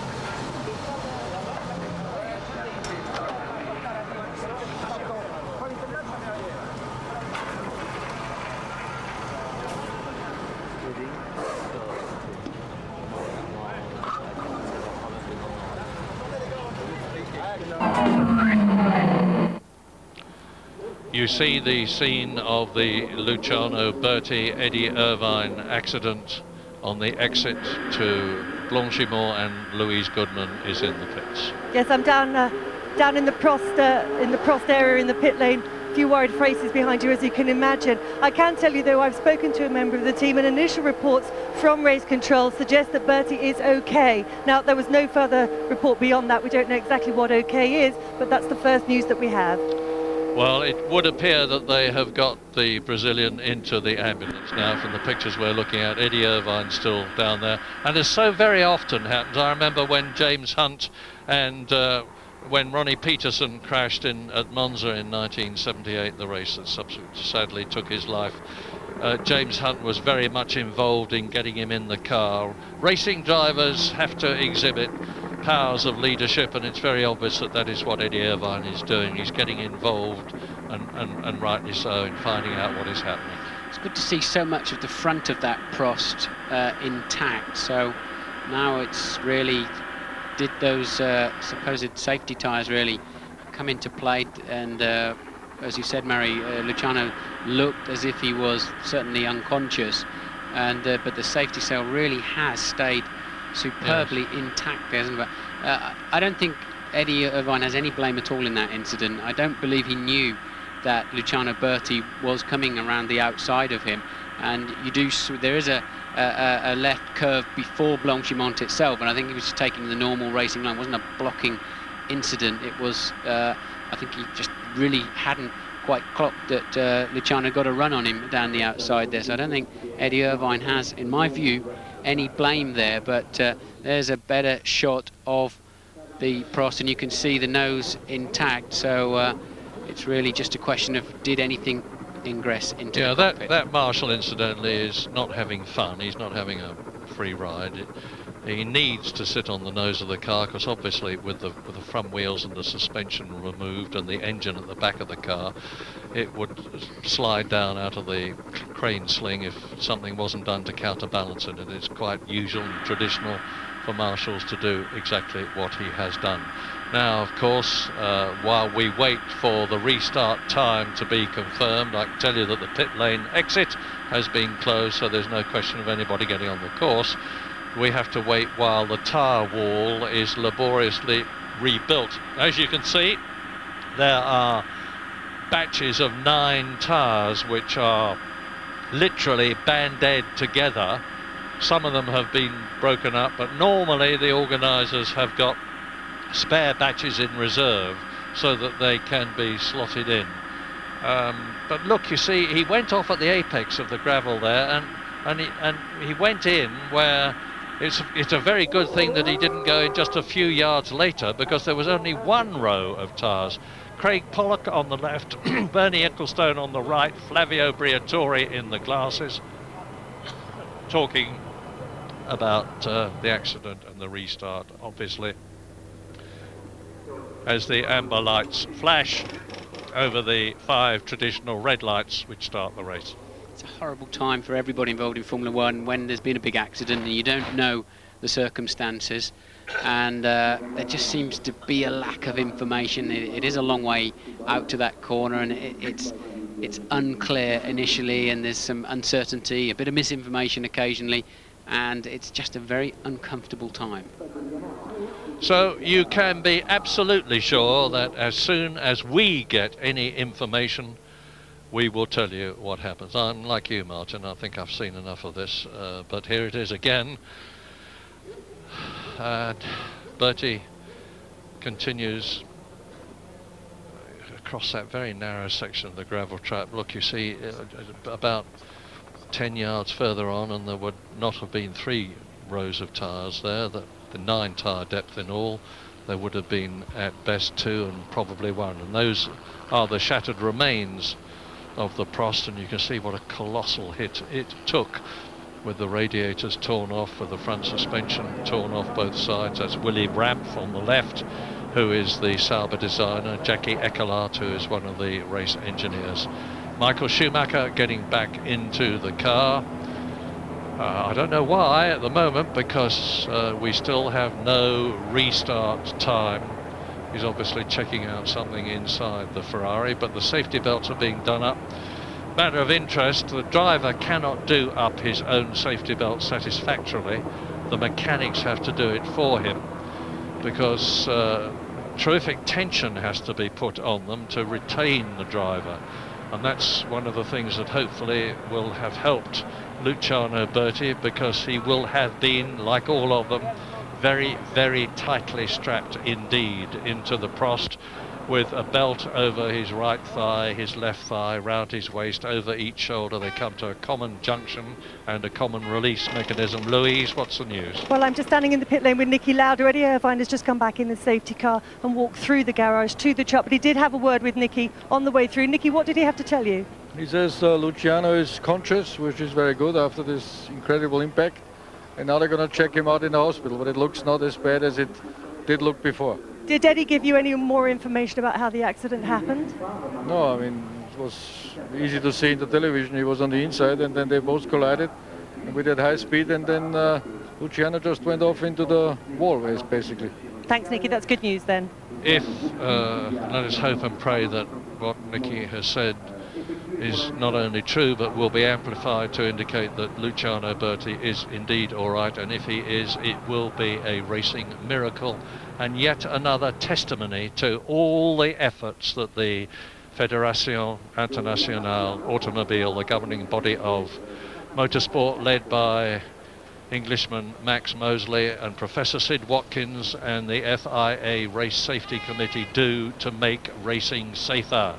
You can never make it safe. Motor racing is a dangerous sport. It always has been, it always will be, but you can try to make it safer, and that is what they do all the time, by making the tubs of the cars stronger, by getting the drivers deeper down into the car. Look how little of Mika Häkkinen's head is showing above the safety collar there, which has already saved many drivers' lives.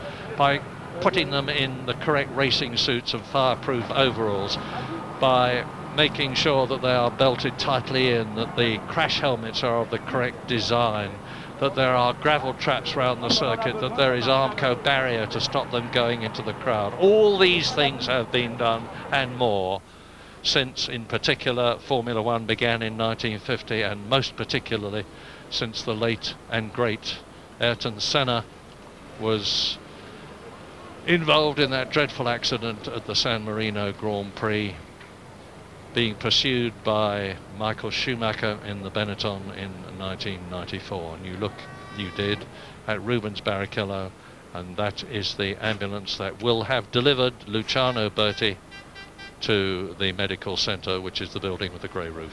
Magnificent facilities at every Grand Prix circuit now. Also taking a bit of a heart, I think they delivered the damaged chassis back to the Prost garage rather than to a parc fermé or neutral area, which also gives good indications as far as I'm concerned. But certainly that information through Louise and Eddie Irvine, Eddie was right there on the scene, so he's got as good a view as anybody of all of that, and also the fact that the other Prost is still on the grid gives me a little bit of heart. And me, Alain Prost, the man. What a dreadful season he has had, with all sorts of financial problems. I hope they don't think that is a rebuilt tyre wall that's satisfactory. I don't. That looks to me like a bit of a Fred Carno reassembly, and Heinz-Harald Frentzen. Now, let us hope and assume that Luciano Berti is all right, in which case we can speculate about what is going to happen on the race restart. Will they be restarting it as a new race over the originally intended 44 laps? We had done 4 laps and we're on lap 4. That is the collar from the plastic collar which goes round the edge of the cockpit from the Prost car, which is rightly being returned to the organisers and the Prost pits to have a look at what resulted from the accident in the way of car damage, because they will be looking on this as yet another opportunity to make motor racing in general, Formula One in particular, even safer. Now, I can tell you that there's going to be the race is going to be restarted. There's going to be a new formation lap, and it's going to be in just under 3 minutes' time. Bernie Ecclestone consults with, or rather talks to, Ralf Schumacher and tells him what the form is. We will be back.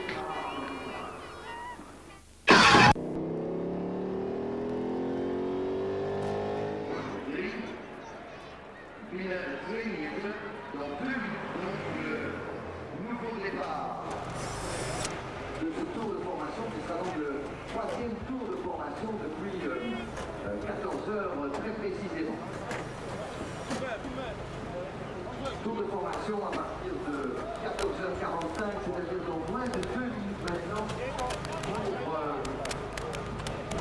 ce nouveau départ du Grand Prix de Belgique de Formule 1. Teamleitung hat entschieden, in wenigen Minuten um 14:45 Uhr wird ein Neustart gegeben, also eine neue Aufwärmrunde und dann anschließend eine neue Start.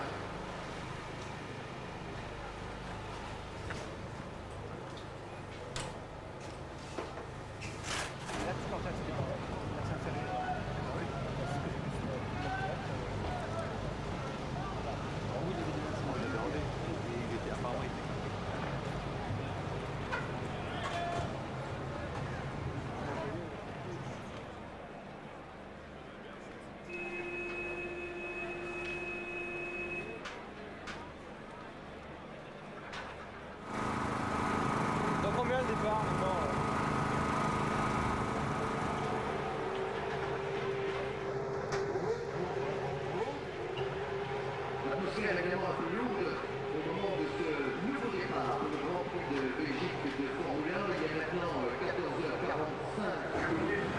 Donc, les locales et voitures vont repartir à l'assaut d'un tour de formation. 4 tours ont été comptabilisés. Michael Schumacher devant Ralf Schumacher, Rubens Barrichello. Unbelievable, Dicky. Great. Thank you.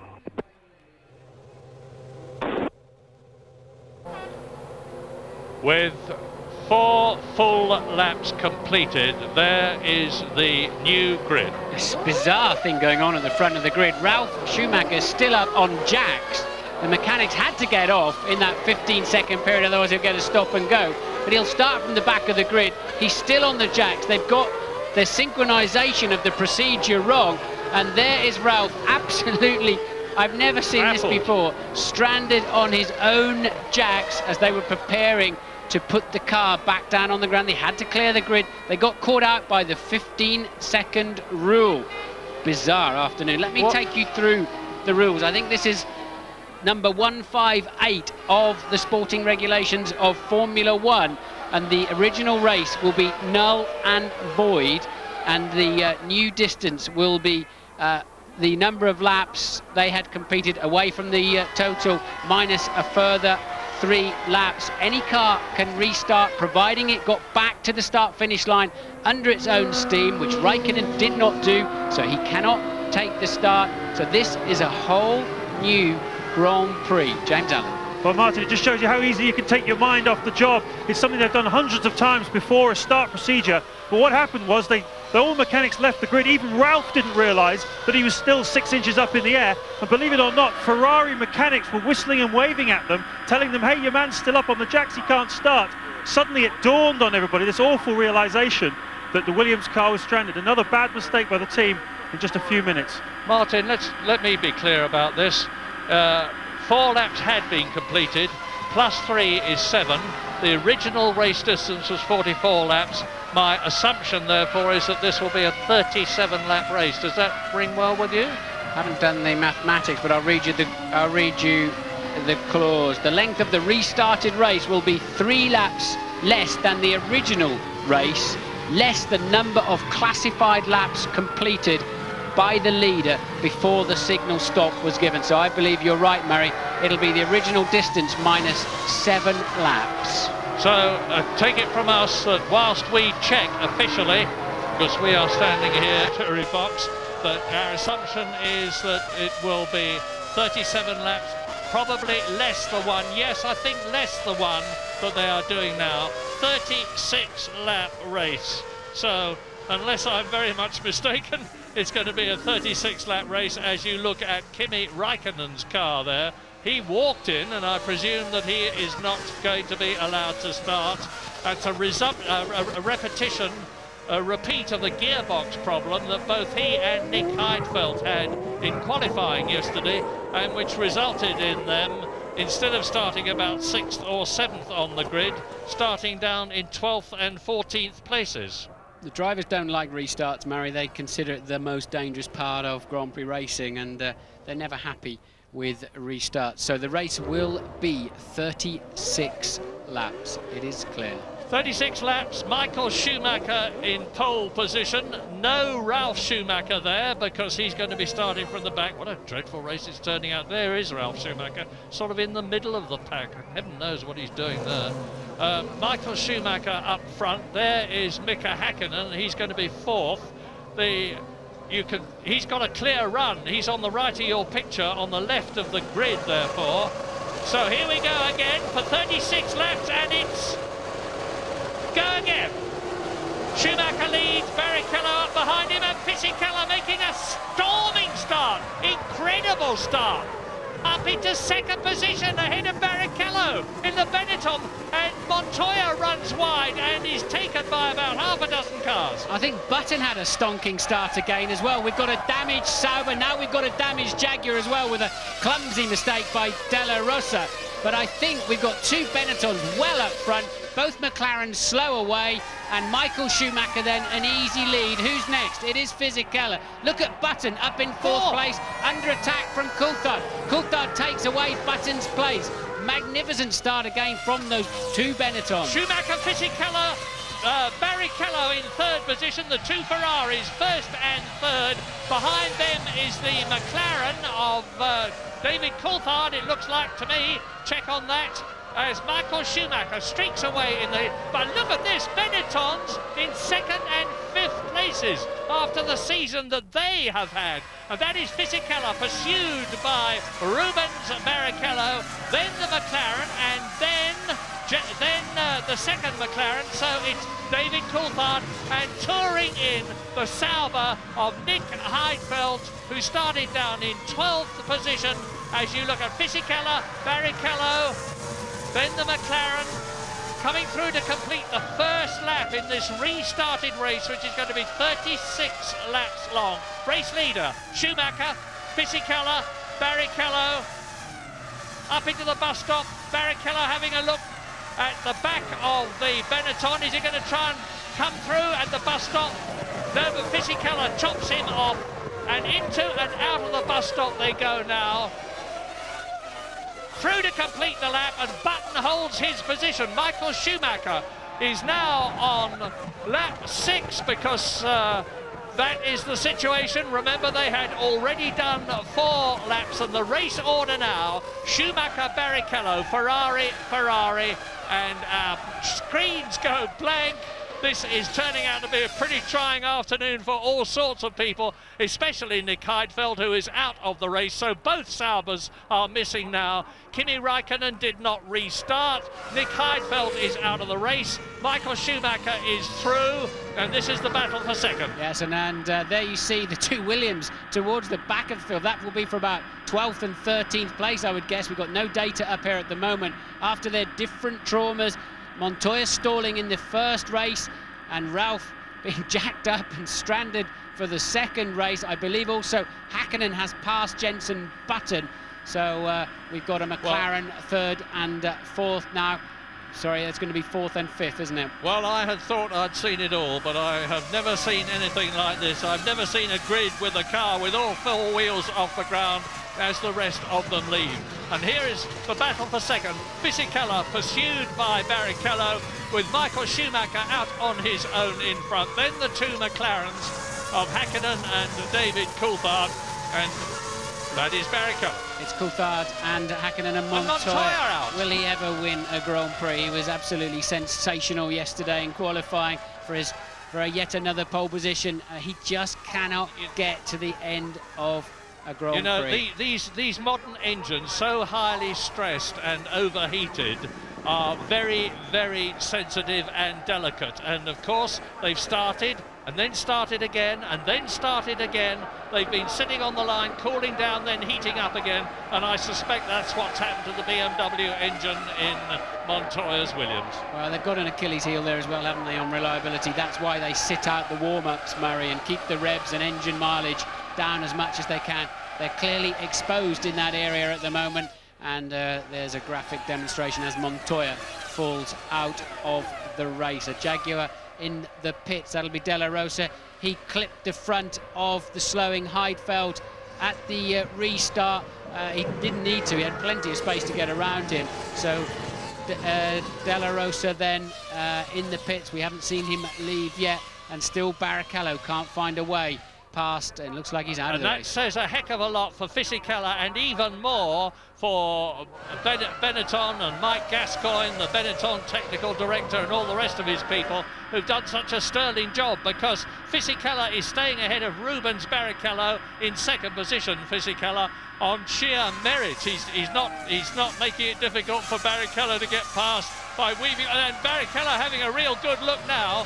A terrific scrap for second, third, fourth, fifth. Benetton, Ferrari, McLaren. Michael Schumacher is out on his own in this Belgian Grand Prix, which he has already won 5 times. He lost his win in 1994 in the Benetton. Here is a replay of the start. And you look at the two Benettons like they're in a different gear to everybody else. And there's going to be a bit of a calamity, I think, towards the back. I think the Jaguar of De La Rosa is going to get in the middle of a 4-way fight there. Montoya got caught up in it as well. And that is why we saw so many of them dropping back. Heidfeld's car's already damaged. And I think De La Rosa will now clip Heidfeld out of view now as he passes him later on. The old belt and braces policy, which I've operated in the past, is not working now. We rely on modern technology in the commentary box to tell us what is happening in the race. All the cars have electronic senders on them, as a result of which positions and gaps and all that sort of thing are relayed onto a television screen in front of us, which enables us to keep you in touch, and that is now completely missing. All I can tell you is that Schumacher leads, that Barrichello is having a real good look at Fisichella, corner by corner, lap by lap, to try and make it Ferrari 1-2, that the two McLarens are not actually making up any ground at all on Rubens Barrichello in front of them. And this is a circuit where you can pass. It's not like Hungary, where you can't get past anywhere. There are passing places, but you've got to be right up behind them. Well, we saw enough passes already in the first part of this afternoon's events, didn't we? But I think the timing monitors have gone away. We're on board with Frentzen, who would have started again towards the back of the field. I think they've taken the timing monitors away at the moment, Murray. They were showing the wrong number of laps remaining in this race. They'll have to square that up after the red flag situation. I'm expecting he'll be back again with us soon. We've no idea where Frentzen is. It looks like he's having a sort of a test. He's all out on his own. Having a test day out there, isn't he? Sunday afternoon run at Spa-Francorchamps, and those brown marks on the circuit, incidentally, are from the plank underneath the cars. They all have a composition plank underneath, and if it is rubbed too much and reduces the ride height of the car too much, they can be excluded, and it was for that very reason that Michael Schumacher was excluded and lost his race win in 1994 in the Benetton. So there's the good news. We've now done 4 laps of this 36-lap race, which was originally going to be 44 laps. And the leader, we don't need telling that, was Michael Schumacher. 32 laps still to go. That's a long, long way. And there's not so many cars left in this race. We're with Heinz-Harald Frentzen, trying desperately to regain the situation that he had earlier on when he was to start 4th on the grid. But as you see, there's an enormous track gap between him and whoever it is in front of him. So just to recap, the first race was stopped after an enormous accident with Luciano Berti in the Prost. And we see the arrows of Benoldi there defending heavily against the BAR, I suspect, of Panis, with Ralf Schumacher now coming up behind them. We have the timing screens back. That is a scrap for 6th position. Now here we are, we're on lap 9 out of 36. And Michael Schumacher, as our screens go blank again, is undoubtedly in there. I don't know why we're not seeing Schumacher. It's good to concentrate on this battle for second position. And there are now 15 cars left out of the ones that started the second time. Schumacher has got a 10-second lead over the battle we keep seeing and that we're looking at now. Fisichella second, Barrichello third, Coulthard fourth, Hakkinen in fifth position. Jarno Trulli has worked his way up from originally way down on the grid in the Jordan, the Italian. He started 16th and he's now in 6th position. He's gained 10 places. His teammate Jorna Lacey in the second Jordan is 7th. And Jenson Button in the second Benetton with his teammate Fisichella second is now 8th.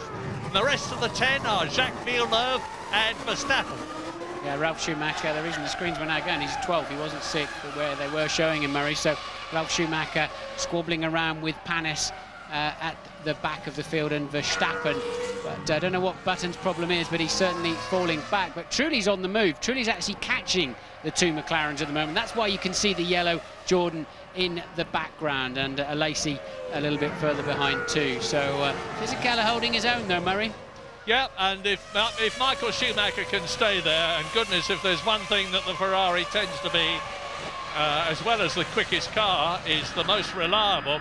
And we see now Olivier Panis battling with Jos Verstappen.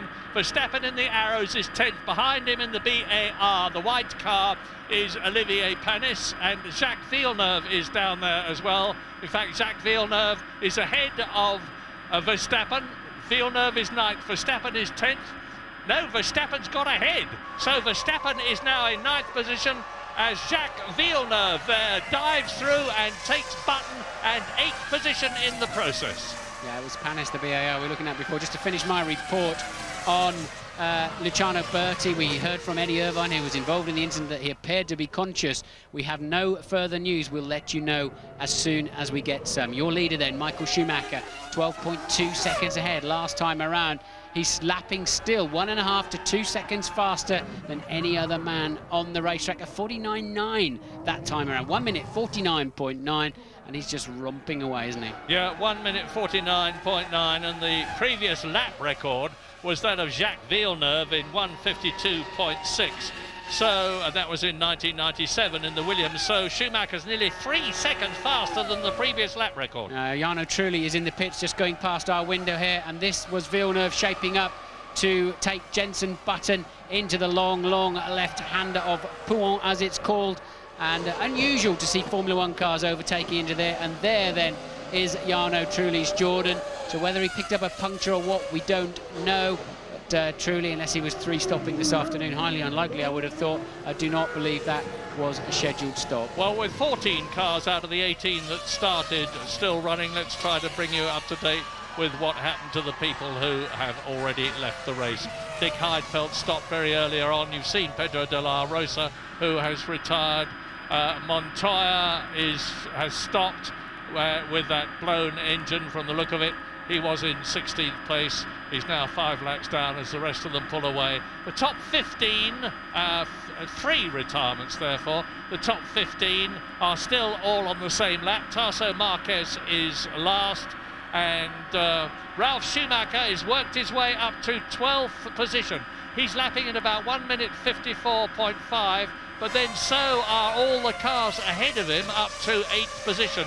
So he's got a real battle on his hands. We're looking at him now as he closes up on Olivier Panis. You are looking at the battle now between Verstappen, Panis and Ralf Schumacher, who was on jacks and is now carving his way through the field. He's in 12th place. Yeah, he can't get through, can he? He can't get anywhere. But with Panis and Verstappen sort of at it as well, he really can't make the impression you would expect. And that's Hakkinen in for stop. Now remember, as I say remember, I need to tell you that they were not allowed to refuel during the red flag procedure. If they did, they would have to have started from the back. So this is why you're seeing stops earlier in this race. Remember, race 1, null and void, but they were not allowed to refuel while they were sitting on the grid. So this is effectively the first stops, I think. Were not allowed to refuel during the red flag procedure. If they did, they would have to have started from the back. So this is why you're seeing stops earlier in this race. Remember, race 1, null and void, but they were not allowed to refuel while they were sitting on the grid.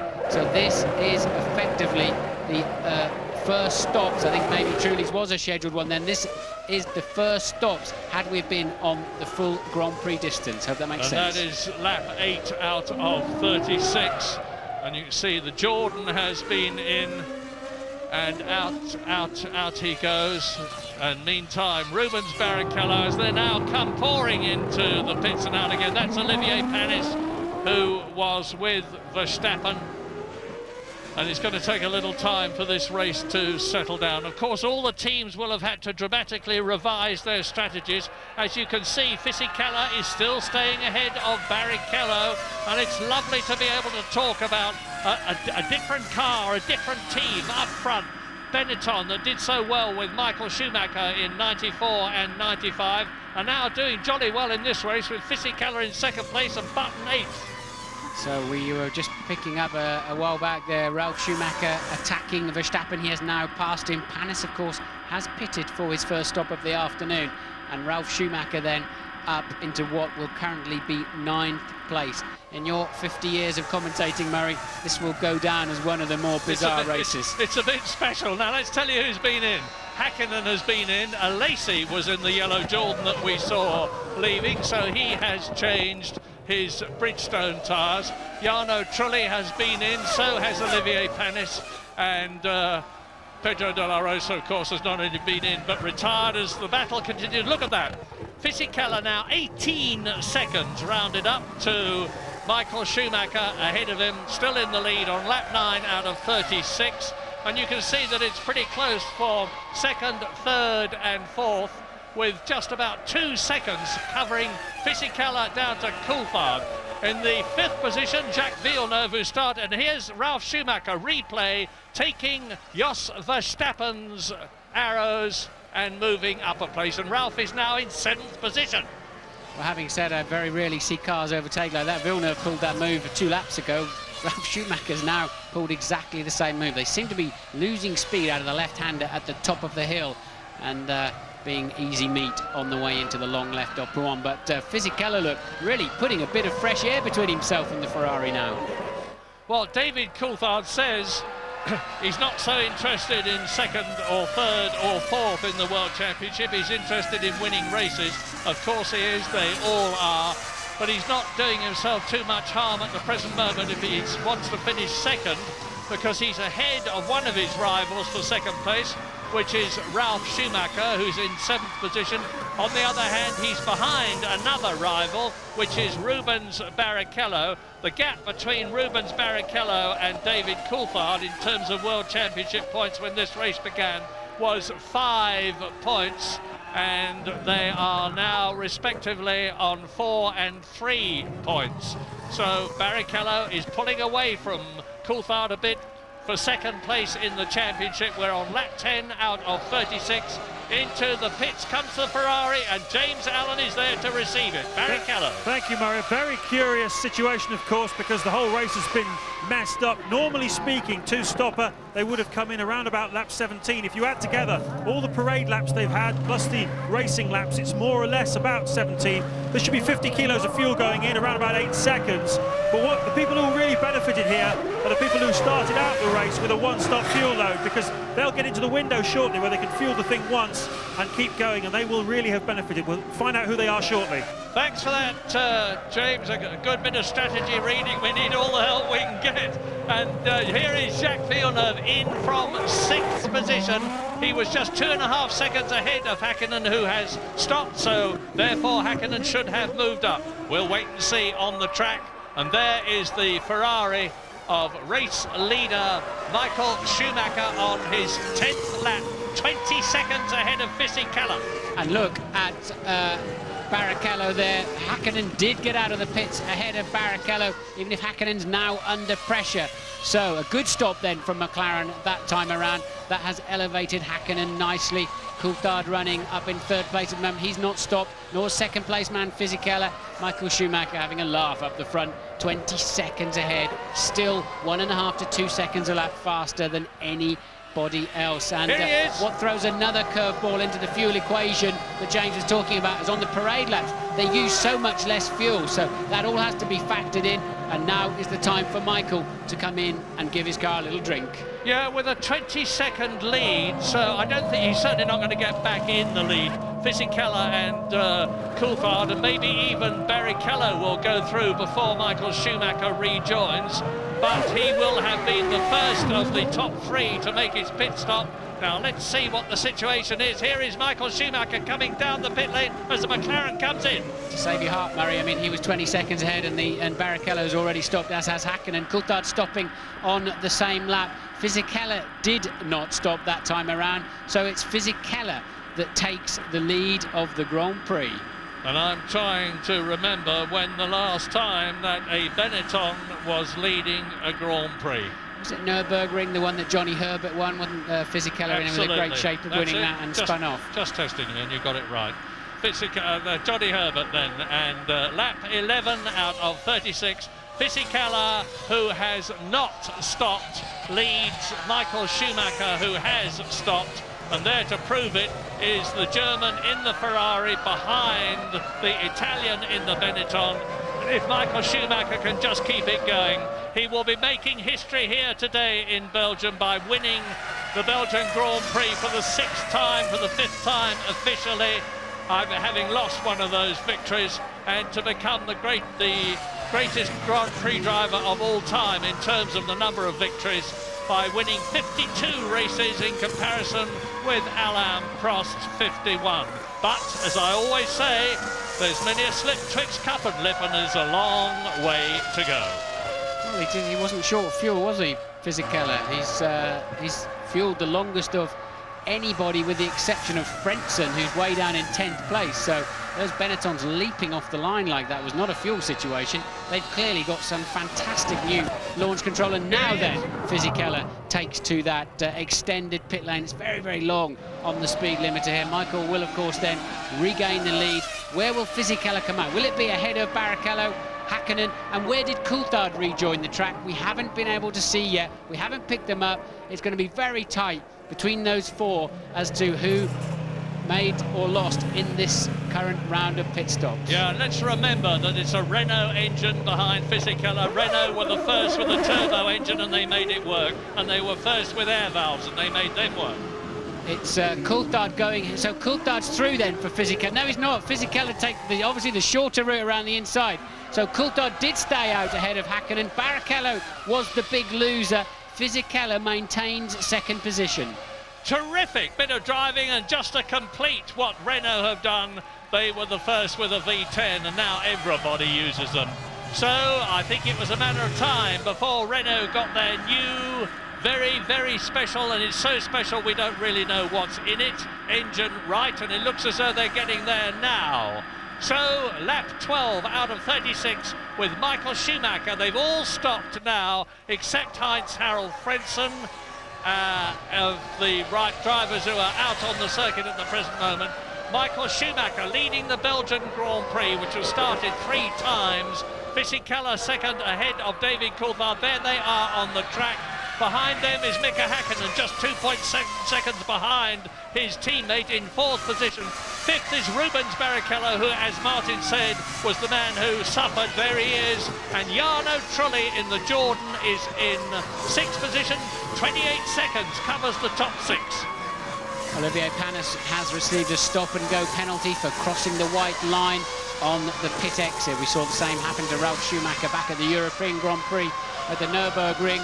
So Panis then with a stop-go penalty, but that is not bothering these front runners. And Fisichella then on the Michelin shod Benetton is definitely able to hold his own up against that company. So Michael Schumacher then leads from Fisichella, David Coulthard, Hakkinen, Barrichello, Jarno Trulli makes up the top 6. Verloren hier tijdens de pitstop. Zowel Coulthard als Hakkinen is er voorbij. Montoya met Mario Thijssen, de man van BMW. Want ja, die motor plofte gewoon. En daar gaat Thijssen over. Hoe gaat het met Ralf Schumacher? Ja, op de 11e plaats. Een beetje in de anonimiteit. In gevecht met Jensen Button, daar zit hij vlak achter. Hakim nog steeds voor Barrichello. Komt waarschijnlijk nog een pitstop aan. Later in de race voor iedereen. Dus dan zou Barrichello kunnen proberen de positie weer terug te winnen. Fisichella met Coulthard. Fisichella die 21 seconden achter Michael Schumacher zit. Hier de stop en go voor Paris.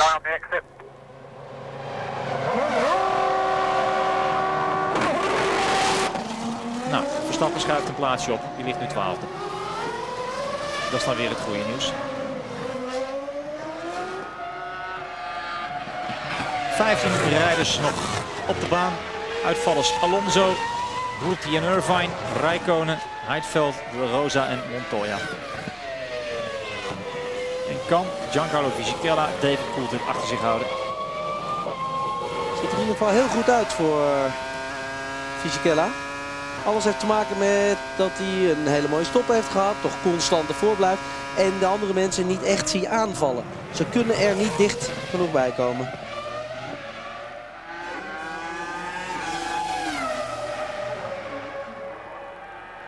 Michael Schumacher momenteel een gat van 21 seconden.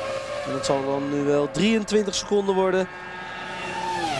22 ten opzichte van Fisichella.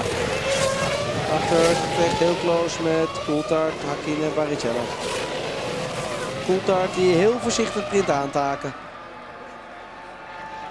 Trulli ook nog steeds op koers voor een WK-puntje. Heeft de voorsprong van 4,2 seconden op de nummer 7. Jean Alesi daarachter op 5. 14 out of 36, and what a battle we have between Giancarlo Fisichella with Benetton to go to Jordan next year. Flavio Briatore and Pat Simmons there on the pit lane gantry, keeping their fingers and everything crossed, because this is the highest a Benetton has been this season. It is there by right. Fisichella is driving a magnificent race. Take us round with him, Martin. So he's down towards the Pouhon corner. You tend to turn in quite early and just let the car run all the way to that curb on the outside, and then massive forces build. But the downforce squeezes the car down into the tarmac, and no problems at all. Fania then. You must keep on the right-hand side, otherwise you don't have enough space to take the left-hander. Rumble strip on the right you can use. And this is a tricky little corner, the first part of Stavolo, but doesn't his car appear to be working well? Fisichella then through the main part of Stavolo, and superb, really not having to lift at all. That's why he's able to stay ahead. And this is the kind of speed that Luciano Berti went off at, and unfortunately we cut away. I think you'd have had a bird's eye view of the energy involved. We've just missed that point now. Into the bus stop then for Fisichella. Clump those curbs. The cone stop, you're taking too much of it. The exit is easy now. You can hear the car bouncing on the sawtooth curbs.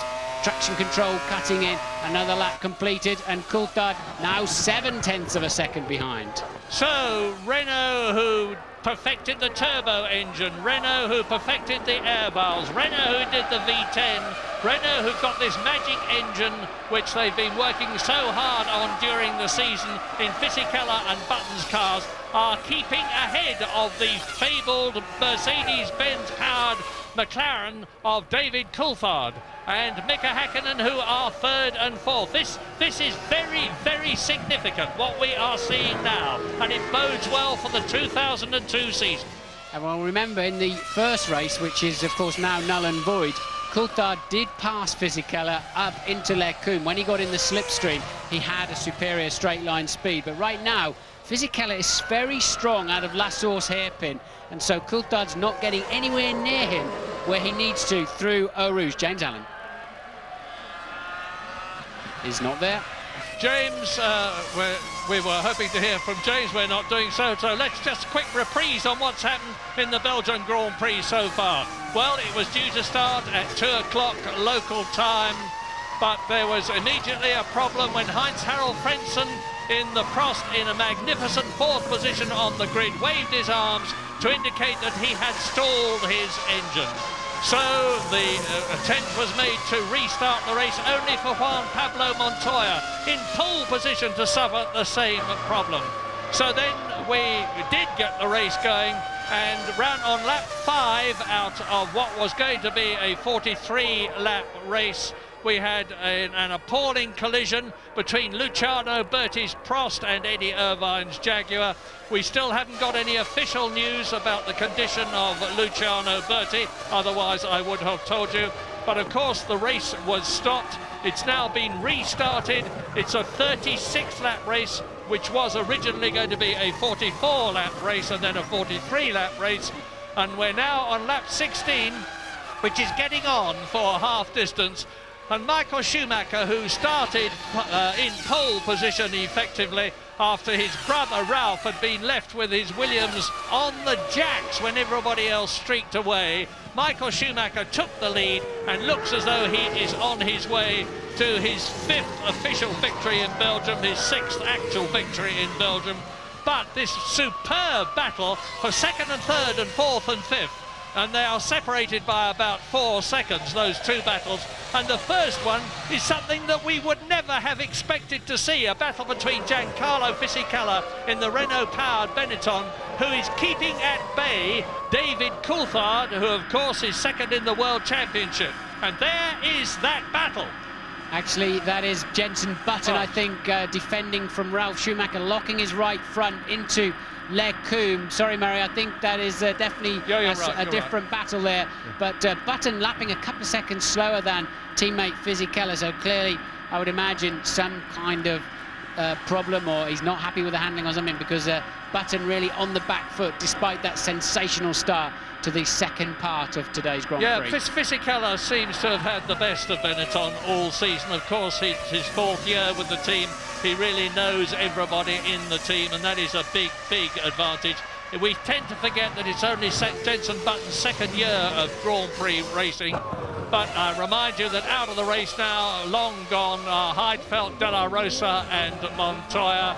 Tasso Marquez, who is 15th out of the 15 people who are still running from the 22 who originally were to start, is 1 lap adrift. The top 14 are all on the same lap, and you're watching now the Minardi being lapped. We're on lap 17 now, and David Coulthard try as he may, and there's no question of Fisichella having to come in and make a pit stop and therefore running light on fuel, because he has already done that. He's in.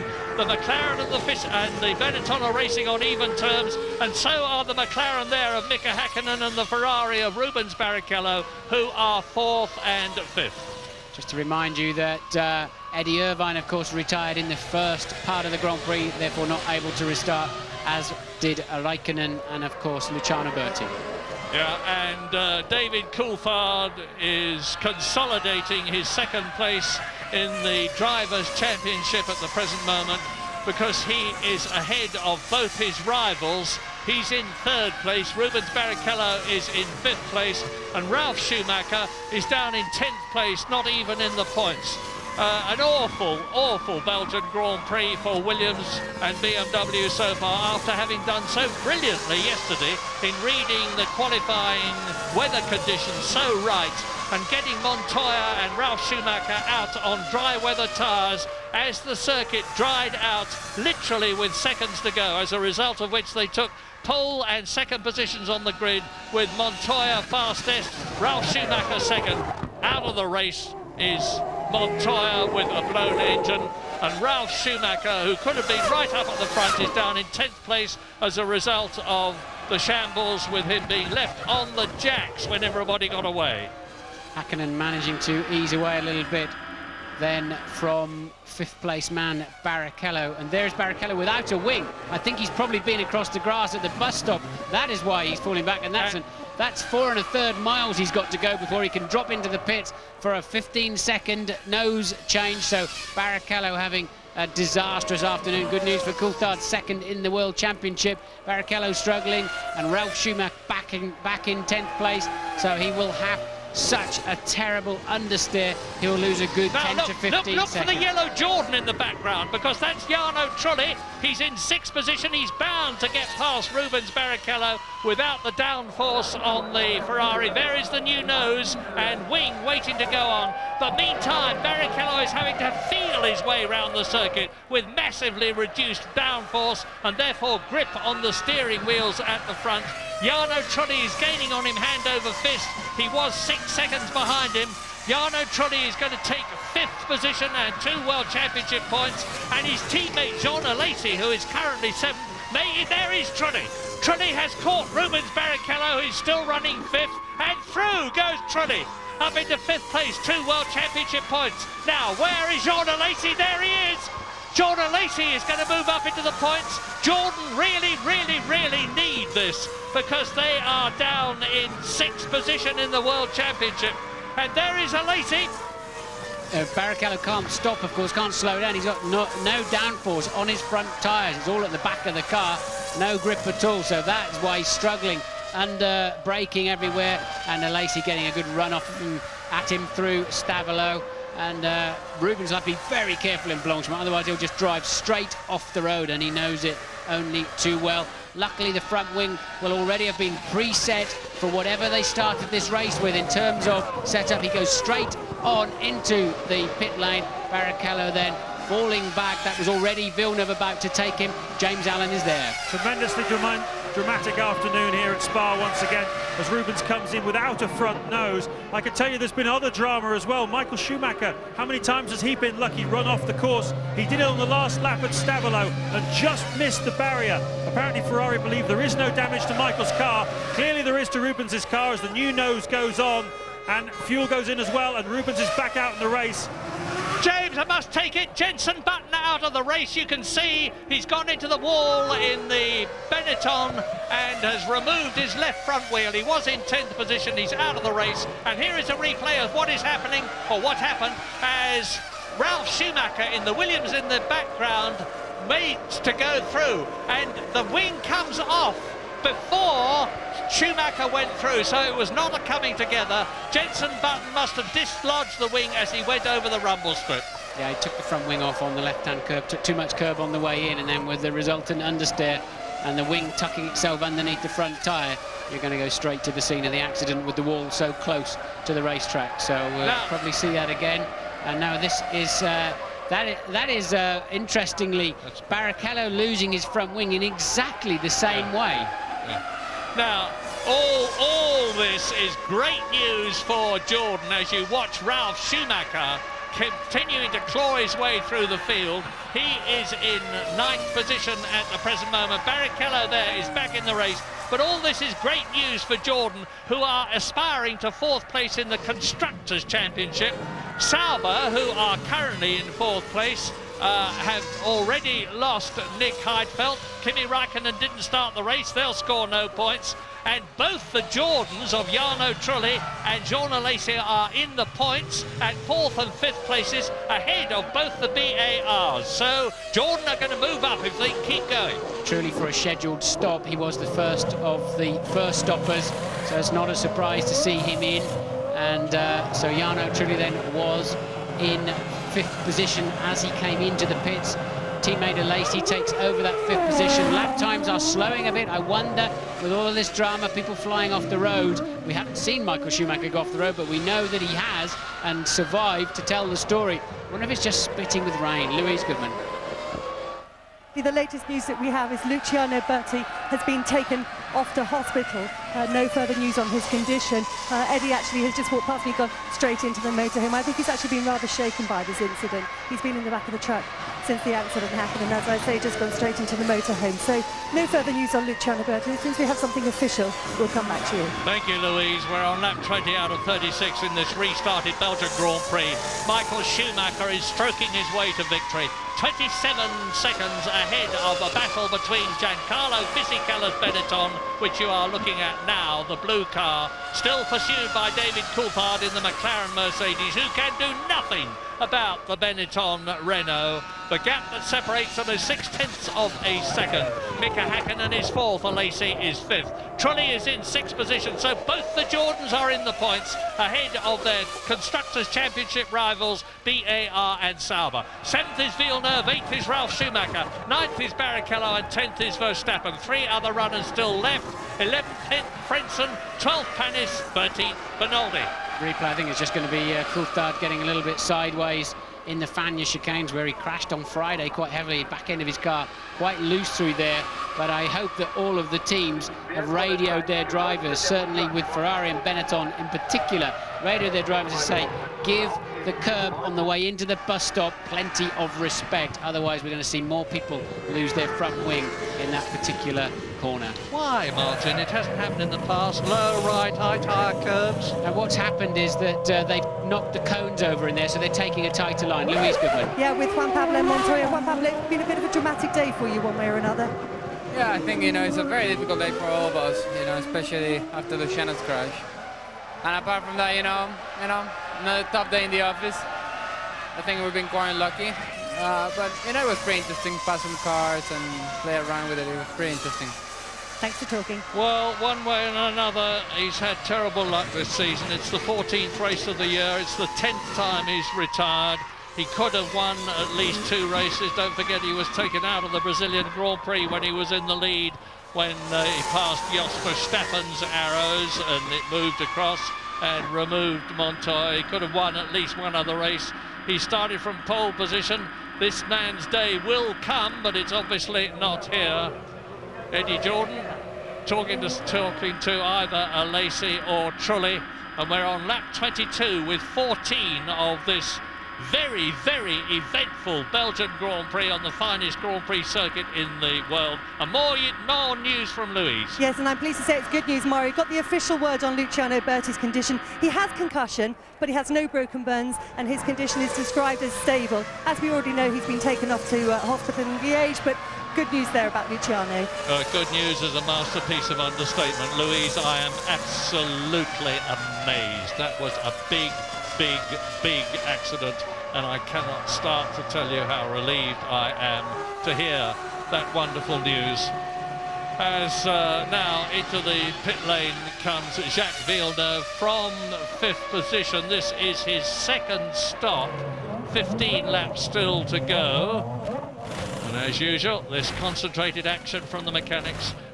Two of them clear out the side pods to make sure there's no debris in front of the radiators. Nice stop, 8 seconds. He sprints out. He was 1.2 seconds ahead of Ralf Schumacher, who will have now moved up and is in the points. Quite incredible. Ralf Schumacher, who started last after they got his car with 4 wheels off the ground onto it, and he'd stormed round and tried to catch everybody up, is now in the points out of the 13 drivers who are left. But of course he has yet to stop a second time, which is what Villeneuve has just done. As we look at David Coulthard, still looking at the gearbox of the Benetton in front of him, thinking, how can I get past? And with a gap like that, he is not going to. Yeah, they're going to have to get the back end of that McLaren bolted down a bit more somehow, but so often this last few Grand Prix you've seen Hakkinen and Coulthard oversteering on the exit of corners, but that Benetton surely has a beautiful balance today. Fisichella really not struggling at all, and he's got a genuine pace there, so it's nip and tuck between the pyramids. Stayed at 6 or 7 tenths pretty much for 10 laps now between these two, but Coulthard really can't make a big impression on the Benetton, and that's where the Benetton is so fast. Traction out of La Source. Gosh, it will be an enormous fillip for Benetton and for Renault and for Formula One if Fisichella can stay where he is, because what we all want to see is not one constructor, not Ferrari, not McLaren, not anybody else dominating the scene. This year we've seen Ferrari and McLaren, who've done so for so long, being caught and passed and losing races to Williams. It would be lovely if next year there's a 4th team up there as well. But have a look at the rear wing of David Coulthard's McLaren. It looks unusually oil grimed and dirty to me. It reminds me of Damon Hill's Williams in 1996 in Australia, which was taking oil from Villeneuve's car, which was in front of him, and Villeneuve had to pull out of the race and Damon Hill won it. Yes, I saw Coulthard a few laps ago wiping his visor coming past the pit straight very dramatically. There's much to say to the team, there's oil coming our way, but it won't affect the performance of his car in any way, shape or form. But it won't help him see through his visor. I think I can see the Benetton mechanics out in the pit lane, which must only be for Giancarlo Fisichella, because Jenson Button is in the wall and out of the race. So will Fisichella pit at the end of this lap? Michael Schumacher's 29 seconds ahead now, and he's backed his pace off. So Michael with such a big lead, and having had that scare that we've heard about by going off at Stavolo. And where does he go? He does indeed go into the pit lane. Yeah, Giancarlo Fisichella in, David Coulthard not in, so he will move up into second place. And of course this will be the signal for Coulthard to get the hammer down now that he's got Fisichella out of his way and trying to build up a gap before he has to come in the hope that when he comes out after his stop he will be in front of Fisichella. Time will tell. Yeah, he's only got to find 6 or 7 tenths, has Coulthard, on an in or an out lap or during the pit stop. And who was that in the background? Hakkinen in for a stop too. So Coulthard, we know, was fueled. It looked like 3 or 4 laps longer on the first stint, looking at the data here. So Coulthard, we know, can go a little, well, we assume can go a little bit further, yet we don't know how much fuel they put in Coulthard's car at the first stop. Certainly leapfrogged him past the Ferrari of Barrichello, and Hakkinen comes out alongside Ralf Schumacher, who passes him and gets ahead of the McLaren. That is not going to help Mika at all, but Ralf Schumacher moves up a place. This race is really coming alive. We're on lap 24 out of 36. The crowd and the weather, incidentally, which I had expected to, and Mika Hakkinen does to Ralf Schumacher what he did to his brother last year, except that Ricardo Zonta is not there this time. Just shows you how many revs they've knocked out of that BMW engine. It's twice this afternoon. The fastest car in a straight line easily in qualifying has just been breezed past by a Ferrari first, then a McLaren. So they've really kicked that BMW engine to make sure it can get to the end of the race. Ralf clearly short shifting there, losing an enormous amount of straight line speed. And we're on lap 25 with Michael Schumacher, who we have seen hardly anything of in this race, because he is, it's a demonstration race as far as he's concerned, and as I say that, we see him on the screen just to establish that the brilliant 4 times a world champion German is on his way to his 52nd Grand Prix, as in comes David Coulthard. Now, when he rejoins, where is Fisichella going to be? But now, James, over to you. It's going to be very, very marginal indeed. Coulthard needed a good in-lap. He's only been 1 lap since Fisichella made his stop. This has got to be pretty crisp as well for McLaren. 7 seconds they're looking for in a perfect world to try and nip it. Slightly slow off the fuel hose, but he should do it, Murray. Fisichella was 8.4, Coulthard 7.2. Look, look, look, there is Fisichella, and he passes the pit lane exit before, just marginally before David Coulthard. They are in exactly the same positions as they were before the pit stop, and that will be heartbreaking for David Coulthard, who tried so hard when Fisichella had gone into the pits to go faster and be able to get ahead. He has failed. We don't think they changed the tyres on Fisichella's car at the pit stop. We're not absolutely sure. We haven't. They did not change the tyres on Fisichella's car at the pit stop. So quite clearly, he liked the balance of it so much, and the wear rate clearly not that high around here. So on this shortened race, so Fisichella then just fueled up. And can Coulthard do anything about it on this stint, the final stint of the Grand Prix? Bit of a gamble for Fisichella, who is on Michelin tyres, of course, and here is Michael Schumacher coming in for his stop with a lead of 37 seconds, so he can refuel, change all 4 wheels, take his helmet off, have a smoke and a cup of tea, put him on back again and rejoin in the lead. A massive, massive lead. And a very slick stop from Ferrari, 7.7 seconds, which is 7/10 of a second faster than the quick one we have just seen. And Michael Schumacher tours out of the pits. He's still going to be in the lead. He has not lost it. And this is his 26th lap, 10 laps coming up at the end of this one for the conclusion of the Belgian Grand Prix, with the positions for 2nd and 3rd still unchanged, and David Coulthard having a real go now. Of course, he's on fresh tyres and Fisichella isn't, and this could make all the difference. David having a bit of a fake look down the inside there. Now let's see if Fisichella's still got a traction advantage. Of course, he's always going to be, he has indeed, hasn't he? But he's always going to be on the throttle one car length earlier. But the Benetton Renault definitely clawing its way out of the slow corners in a very effective manner, not dissimilar to the way they both left the start line on both the starts this afternoon. But this is where Coulthard passed him in the first race, and he's not close enough this time around, but that's where it's going to happen if it happens. And that's where Häkkinen passed Schumacher last year with that incredible passing manoeuvre when Schumacher went to the left of Ricardo Zonta and Häkkinen went to the right, and Mika Häkkinen came out in front and won the race. First and second were Häkkinen and Michael Schumacher, who's got this quite incredible record here in Belgium. Second last year, first in 92, first in 94, only to be excluded. First in 95, 96 and 97. Is he going to be first in 2001? Well, David Coulthard, as I said, if he finishes second or third, is going to increase the gap between himself and the third place man in the Drivers' Championship, who is Rubens Barrichello, who is still ahead, of course, of Ralf Schumacher. Race order on lap 26, 36 lap race. Michael Schumacher leads, Fisichella and Coulthard, that you can see there, battling for second place, ahead of Mika Häkkinen fourth and Ralf Schumacher, separated by 8 seconds. Jarno Trulli is in sixth place, his teammate Jorna Lacey, and then look at this. Look how close Coulthard is this time around, but not quite close enough.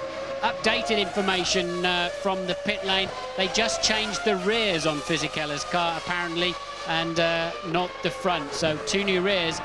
Leaving the fronts, they do look, there's hardly any grooves left in his front tyres, but Coulthard looking more menacing this time around. Yeah, obviously it's a balance question, because they could have put on new fronts in the time that it took on to put on new rears. Yeah, it's not a pit stop saving issue, it's the tyres quite clearly work better. I mean, it's a slick, he's got slick front tyres on effectively, which is sort of squeezing the very extreme edge of the envelope of the regulations there. But look at Fisichella's left front, it is virtually bald, no grooves in that one. They're coming up to lap Verstappen. They've already lapped, as has Michael Schumacher, of course. Enrico Bernoldi, who is 13th out of the 14 runners, and Olivier Panis, who is 12th. Now they're coming up to Jos Verstappen, who is in 11th place in the Arrows. And here we're looking back at the replay of Mika Häkkinen going into the bus stop, getting it cross-threaded, going over the grass, easing off just to keep the front wing clear of the ground, regaining race pace. And of course he was 16 seconds ahead of Jarno Trulli. So although he's lost time, it won't have affected his position.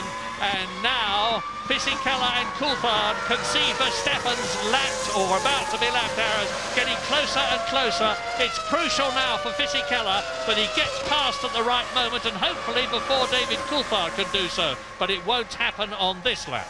And look how dirty Coulthard's car is from, it must be, clearly having followed him so long, from the Benetton of Fisichella. A lot of engine oil, and can Fisichella get to the end of this motor race from a reliability point of view? Certainly from a performance point of view, doesn't have too much of a problem at the moment. But without doubt, in this third sector of the race, it's Coulthard with the faster car, and David, that looks a touch of a squeeze. Oh. And they both go through inside the arrows. They shall not pass. The Maginot Line policy from Giancarlo Fisichella in the French engine with the Renault Benetton, and he stays ahead of David Coulthard. What a wonderful season David Coulthard has had. He's had 3 retirements, but he's done so well in all the others. Coulthard's got a good run through Eau Rouge this time around, and can he sweep around the outside? Indeed he can. Beautiful move from David Coulthard. Somehow or other, Fisichella wrong-footed in Eau Rouge. We saw him with a big advantage into Eau Rouge, but somehow he lost it in the middle. Coulthard getting a good slingshot and making it stick around the outside. Now I believe with that faster car, Coulthard will begin to pull away in a clear second place. So can he do something about Michael Schumacher's lead? Not enough, of course, because Michael Schumacher is half a minute up the road now. He's 30 seconds ahead of David Coulthard's second-placed McLaren as the Scotsman comes up to lap Tasso Marquez. Here's the replay. Yeah, and he had the extra straight line speed, and when you're up the inside, it's dirtier, it's bumpier, you know you have to brake early, and so does the guy trying to pass you around the outside. He's got the clean line and the confidence, and well, David put a lot of trust into Fisichella there, that he wouldn't just lock a wheel and slide straight into the side of him too, but I think Fisichella's an old enough hand now that you would put your safety of your chassis in his hands. Yeah, 88 Grand Prix for Giancarlo Fisichella, and he's a very equable, level-headed chap. He wasn't going to do anything silly. And David Coulthard is now really pulling away from the Benetton. But if Fisichella can finish in a podium position, that is to say in third place, it would be the first time this year that a Benetton has been there.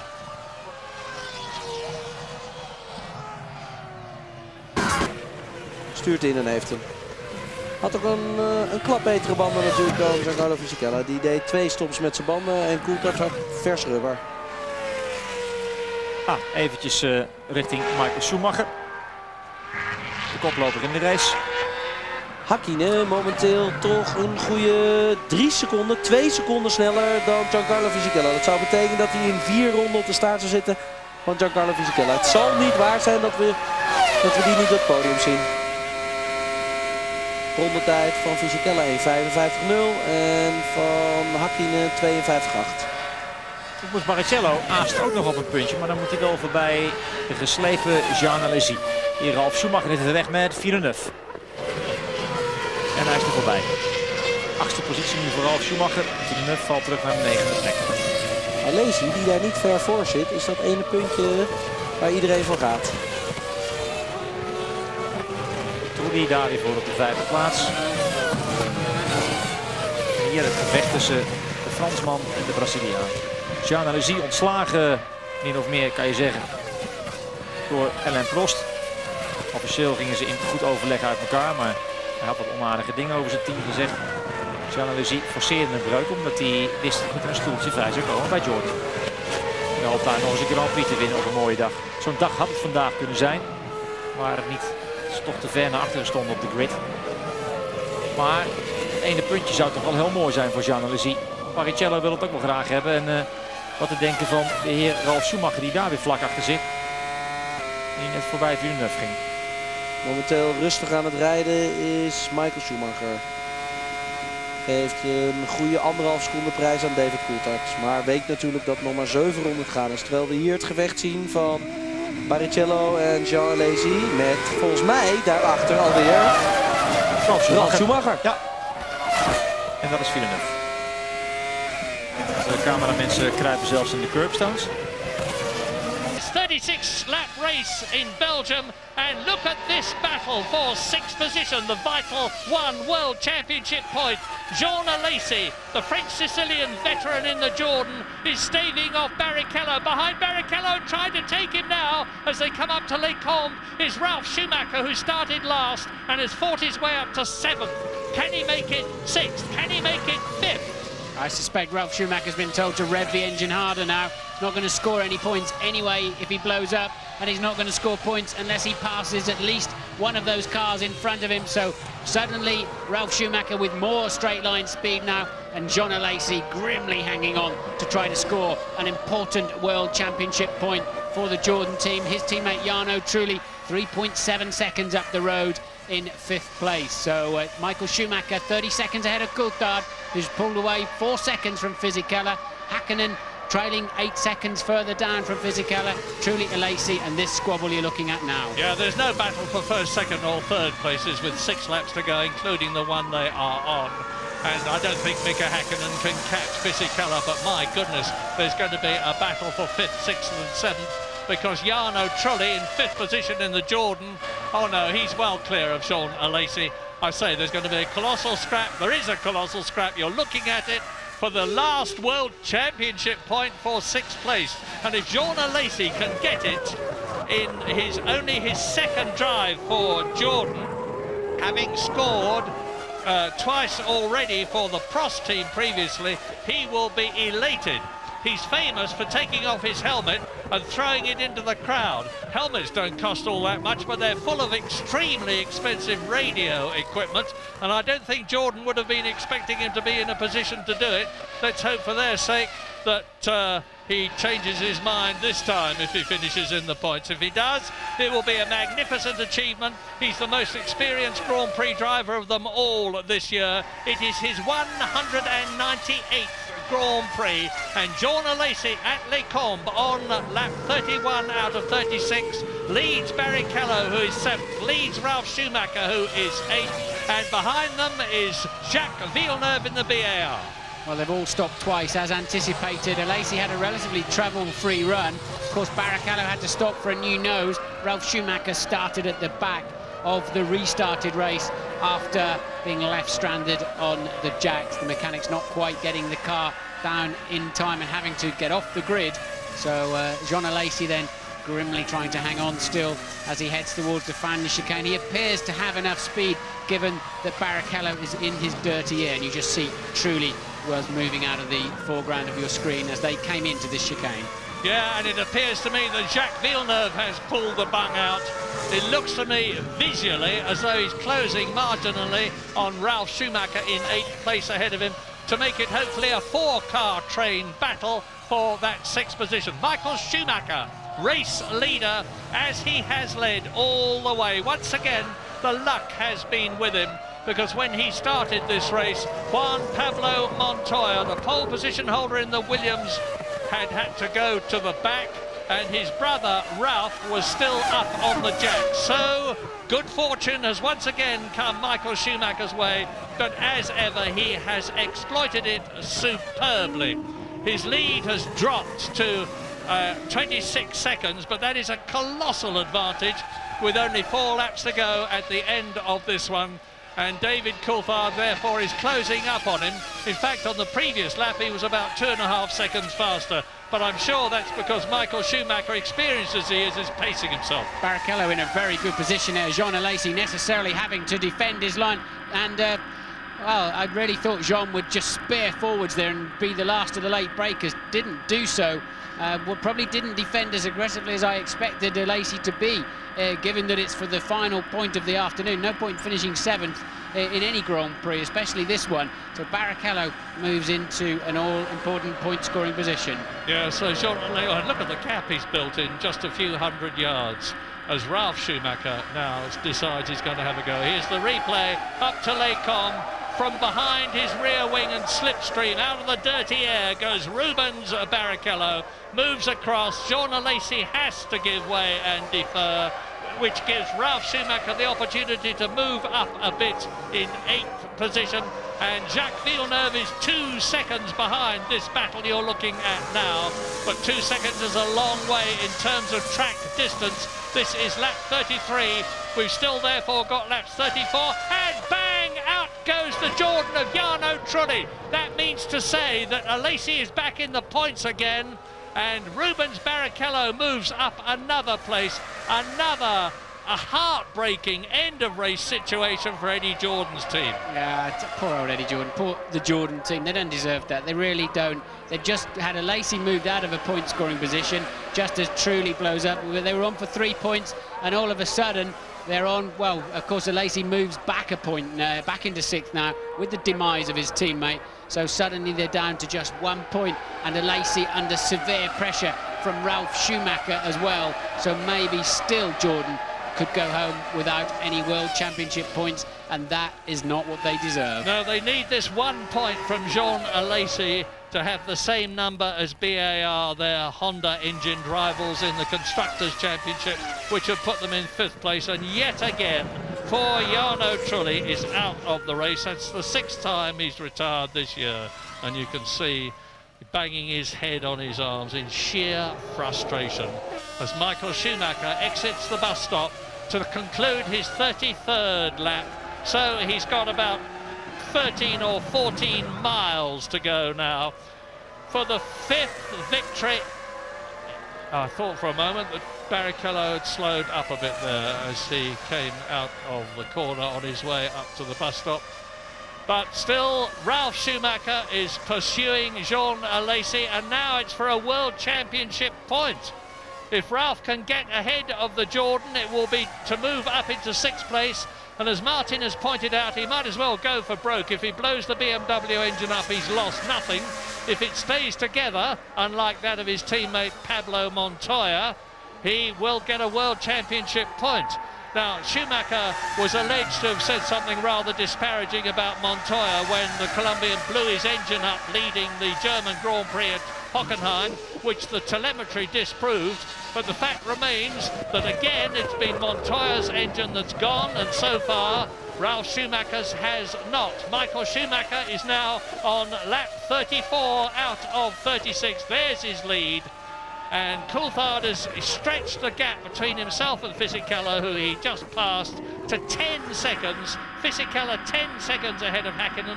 The first 4 places looking established, as is 5th for Barrichello, who has speeded up and is marginally catching Mika Häkkinen. But what a scrap for that last championship point. Now, how many revs will Ralf Schumacher be using down the straight?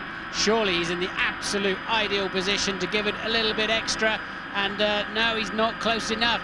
So but this time around, on the managing to stay on the outside, Alesi could take that better line into Lecombe chicane and retains position. 3 laps remaining, of course. Same sort of situation that Mika Häkkinen had with Michael Schumacher last year, because having spun, the Finn in the McLaren Mercedes started catching Michael Schumacher. He tried to get past him at Lecombe at one point, only to virtually have his nose chopped off by the Ferrari as Michael Schumacher established his racing line. But it was on the very next lap that Mika Häkkinen did that incredible move which took him past Zonta to lap him and Schumacher Michael to take the lead. Lap 35 for Michael Schumacher now. Just this one and the next one between him and yet another 10 World Championship points to take him over the century, to give him 104 World Championship points. He's breaking record after record. If he wins this race, he's going to beat Prost's all-time record. Ralph's got a chance into the bus stop. He's clearly in the zone here. But how late is Alesi on the brakes? Later than we saw when Barrichello passed him, that's for sure. So Jean now fighting harder than ever to score a World Championship point. I think when John sees a replay of Barrichello passing him, he'll be annoyed with himself for not fighting a little bit harder on that one. But now he's giving it absolutely all he's got. Well, with Michael Schumacher on his 35th lap, people before this race began were saying, will Michael Schumacher let Barrichello win the race and therefore strengthen his position to be second in the Drivers' Championship by passing David Coulthard? Well, first of all, to do that, of course, he's got to be in a position with Barrichello right behind him. That's not the case. Now Schumacher's having a go again. Now can he get inside? And Alesi once again turns across the front of the Williams BMW. He is absolutely determined that he is going to have that 6th position on the World Championship point that goes with it, and not Ralf Schumacher. But Ralf Schumacher will know what the score is. He will know that on the next lap he's got to be that much closer to Alesi than he was on this one. And Alesi will know the same thing. You can bet that Alesi is spending nearly as much time looking in his mirrors as he is looking ahead of him. And Michael Schumacher is now on his last potentially victorious lap of the 2001 Belgian Grand Prix. He's got 772 World Championship points already. It will be 782. He will only be 16 points behind, 16 and a half points behind Alain Prost's all-time point-scoring record if Schumacher wins here. I say we haven't seen much of him, but he's had another great drive, and his brother's doing the same thing. That's exactly where Bertie and Eddie Irvine got together, but Ralph then just backing out of that scenario. Alesi is 11 years older than the man pursuing him. He's going to be feeling extremely tired. It's been a long and difficult afternoon, and but he's using all of those 11 years of experience to keep that 6th position at the moment. And Ralph seemed very slow in the bus stop, but very, very good under braking. And here we are on the last lap. Michael Schumacher exiting turn 13 in this 22 corner, 4.4 miles, Spa-Francorchamps circuit, a brilliant driver's circuit, and it suits him. He is a brilliant driver. Not very far now to go to give him the all-time record in terms of World Championship wins. 52 victories. Alain Prost has been saying, I hope he does it soon. I'm getting sick of people talking to me about whether he's going to do it. Well, he is going to do it. Michael Schumacher in the Ferrari is coming up to win his 8th race of the season. And his most ever is 9 with Nigel Mansell, and he does it. Michael Schumacher wins and becomes the most successful Grand Prix driver of all time as David Coulthard slides the McLaren through the bus stop to finish in 2nd place. Michael Schumacher, clearly the driver of the day. He kept his head through all of that, waltzed carelessly off into the distance. Very, very strong drive from Coulthard as well. A well-deserved 6 points and a well-deserved podium place for this man, Fisichella. He's finishing 17 seconds down on Coulthard on the end, faded towards the end. But Häkkinen with a moderately lackluster for him, especially afternoon, down in 4th place, 36 seconds off the lead. But Michael Schumacher was just swanning around at the end. He gave 6 seconds away in the last lap alone, did Michael Schumacher. Yeah, there's Barrichello finishing 5th, but who's going to be 6th? Is it going to be Jean Alesi? Is it going to be Ralf Schumacher? Let's go back down the track and find out. And there is the answer. It's going to be Jean Alesi. Jean Alesi in his 2nd race for Jordan retrieves something for the team with a quite superlative fighting drive to 6th position and a single World Championship point. But mostly unseen by us, and of course the heartbroken Jarno Trulli, this has been Michael Schumacher's day. And he quietly contemplates things. I don't think the numbers mean all that much to him. Herbie Blash says, well done, Michael. I would be surprised if we see any euphoric jumps for joy from Michael Schumacher on the podium at this race. It's been a pretty tense one and a pretty fraught one for all of us after that appalling accident to Luciano Berti. And let us hope the news we had from Louise Goodman that he seems to be all right is indeed true. But a wonderful day for Benetton too. And Ralf Schumacher, well, I was going to say he doesn't seem to be too happy. He's pretty elated about something. I think it was the fighting drive he had with Jean Alesi, who has actually got back with his helmet intact on his head and not disappearing into the crowd. So confirmation, a wonderful win which makes him the most successful Grand Prix driver of all time, to the man in red, the Red Baron, Michael Schumacher from Kerpen in Germany. David Coulthard has consolidated his 2nd place in the Drivers' World Championship with 3 races still to go. And a superb podium 3rd place for Fisichella and for Benetton, the day after it's announced that he will be moving to Jordan next year. Mika Häkkinen makes it 2 McLarens in the top 4, and Rubens Barrichello makes it 2 Ferraris in the top 5. A point for Jean Alesi and Jordan means that the Jordan team are now tying with BAR for the 5th place in the Constructors' Championship, 4 points behind Sauber. And no change in the top 3 of the Drivers' Championship, of course. And Rubens Barrichello, the gap between him and David Coulthard has been extended, with Ralf Schumacher still in 4th place ahead of Mika Häkkinen and Montoya in 6th position. Look at that. That's a replay, I would guess, of Jarno Trulli blowing up a few laps before the end of the Grand Prix. Michael Schumacher, clear visor today, dull day overhead, but no problems at all. I have to say, Martin, that Honda have not got it right this year against Mercedes-Benz, against Ferrari, against BMW, but more of that later perhaps as the victorious trio mount the steps to the podium where shortly we will be seeing them. Another race victory for Bridgestone tyres, another 2nd place for them, a fine 3rd for Michelin with Giancarlo Fisichella. Ferrari, of course, are even further ahead in the Constructors' Championship, which they've already won than they were before.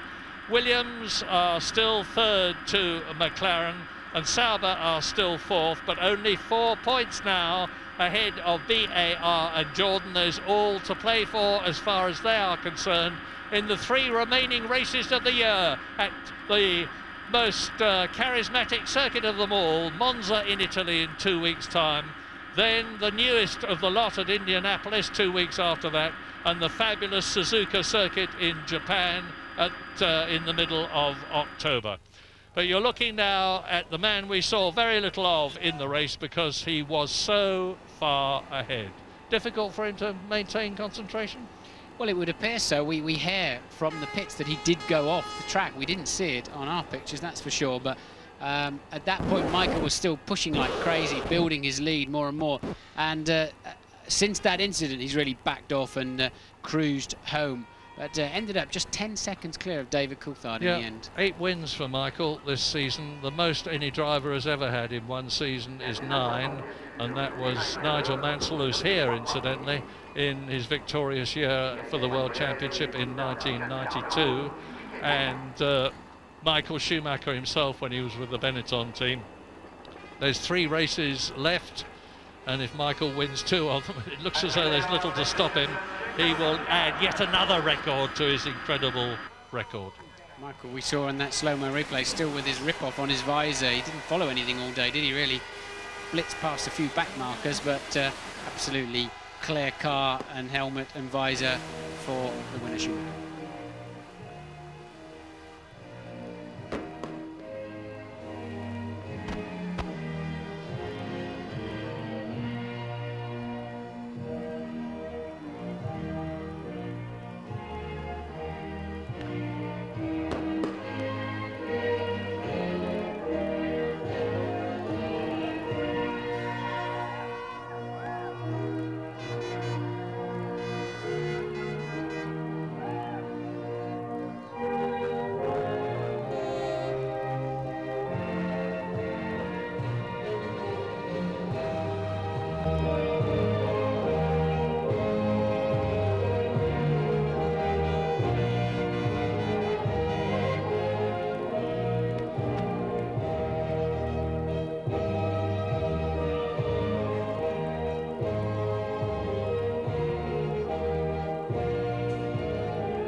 You have heard it before and you will hear it again, the Italian national anthem for the prancing horse team of Maranello, Ferrari.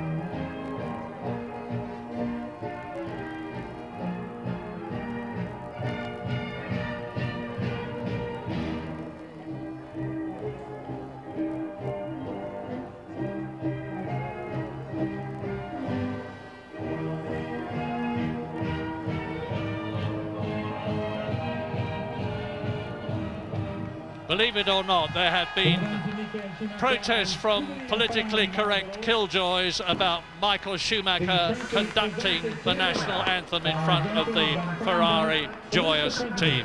So he responsibly stands with his hands clasped in front of him.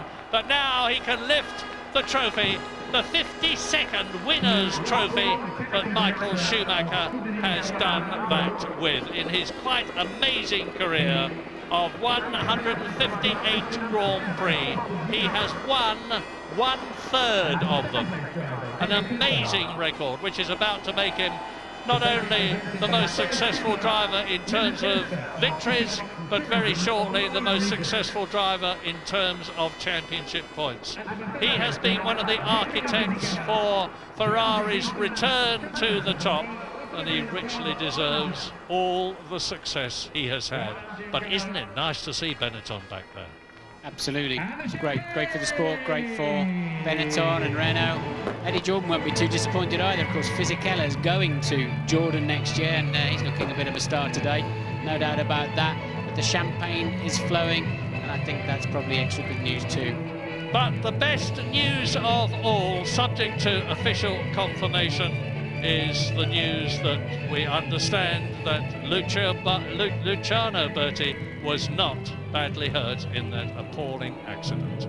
A wonderful day for Schumacher and for Ferrari. Thanks very much indeed to Murray. Thanks to Martin Brundle as well. Just to underline what Murray's saying there, we've officially been told Luciano Berti is in hospital in Liège, about half an hour from here. He has concussion, no broken bones though. His condition described as stable, and I wouldn't think that champagne would have been sprayed up there by the Spa master, Michael Schumacher, if Luciano Berti hadn't been okay. We're going to hear from the top three in the press conference. We have the views as well of Tony Jardine and Mark Blundell. We'll be right back. Zeer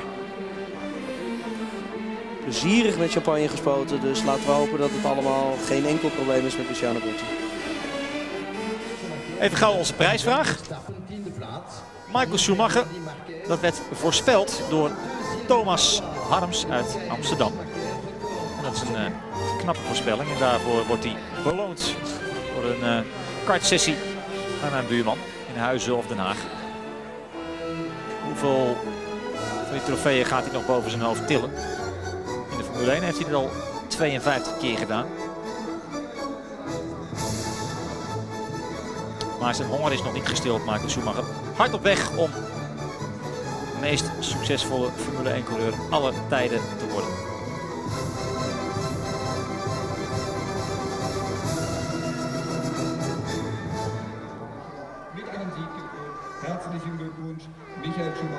Eindgoed, al goed tussen aanhalingstekens vanmiddag hier in Spa-Francorchamps. We wachten op het trio dat u net zag, dat zich zo meteen gaat melden voor de persconferentie. Jammer van Frenzen, die uitzichten had op een mooi resultaat, maar de pech had dat hij dus niet wegkwam van de startopstelling. Hij kreeg wel een herkansing en die bracht hem uiteindelijk toch nog op de 9e plaats, wat toch ook geen slechte prestatie is. Ja, het is hier licht glooiend, dus is het nog een hele klim naar huis toe. De tribunes lopen leeg. Jos Verstappen ook weer aan de finish op de 10e plaats, maar die kijkt al uit naar 2002 als hij met een Cosworth motor mag gaan strijden. Die heeft toch naar verluidt zo'n 60 pk meer dan de motor waar hij nu mee rijdt. Jos ging erg hard op de rechte stukken, maar dat heeft natuurlijk te maken met hij had geen keuze. Hij moet dan ook met een stuk minder downforce rijden. Krijgt hij meer pk's, dan kan hij met meer downforce gaan rijden en dan zal hij dus ook nog iets harder de hoek omgaan. En dan zal hij zeker meer naar voren komen. Ze zullen genoten hebben. Alle mensen die de moeite hebben genomen om hier naar de Ardennen te komen. Te kijken naar de grote prijs van België. Die opnieuw Michael Schumacher als winnaar kende voor de 5e maal in de historie van deze Grand Prix. Daarmee is hij op gelijke hoogte gekomen met Ayrton Senna. Eigenlijk won hij hem al 6 keer. Maar die zege in 94 raakte hij kwijt. Toen hij gedisqualificeerd werd door een iets te sterk afgesleten bodemplaat. Dat mag niet. Maar er is op dit moment maar één man die met harde hand regeert over de Formule 1. En dat is de heer Michael Schumacher. Het is niet anders. Die ooit reed voor Flavio Briatore toen Briatore nog teambaas was bij Benetton. En dat leverde toen al 2 wereldtitels op. En nu heeft hij er ook 2 bij Ferrari te pakken. En hij heeft inmiddels dus 52 Grand Prix gewonnen in zijn loopbaan, Michael Schumacher. Dat is een zeer respectabel aantal.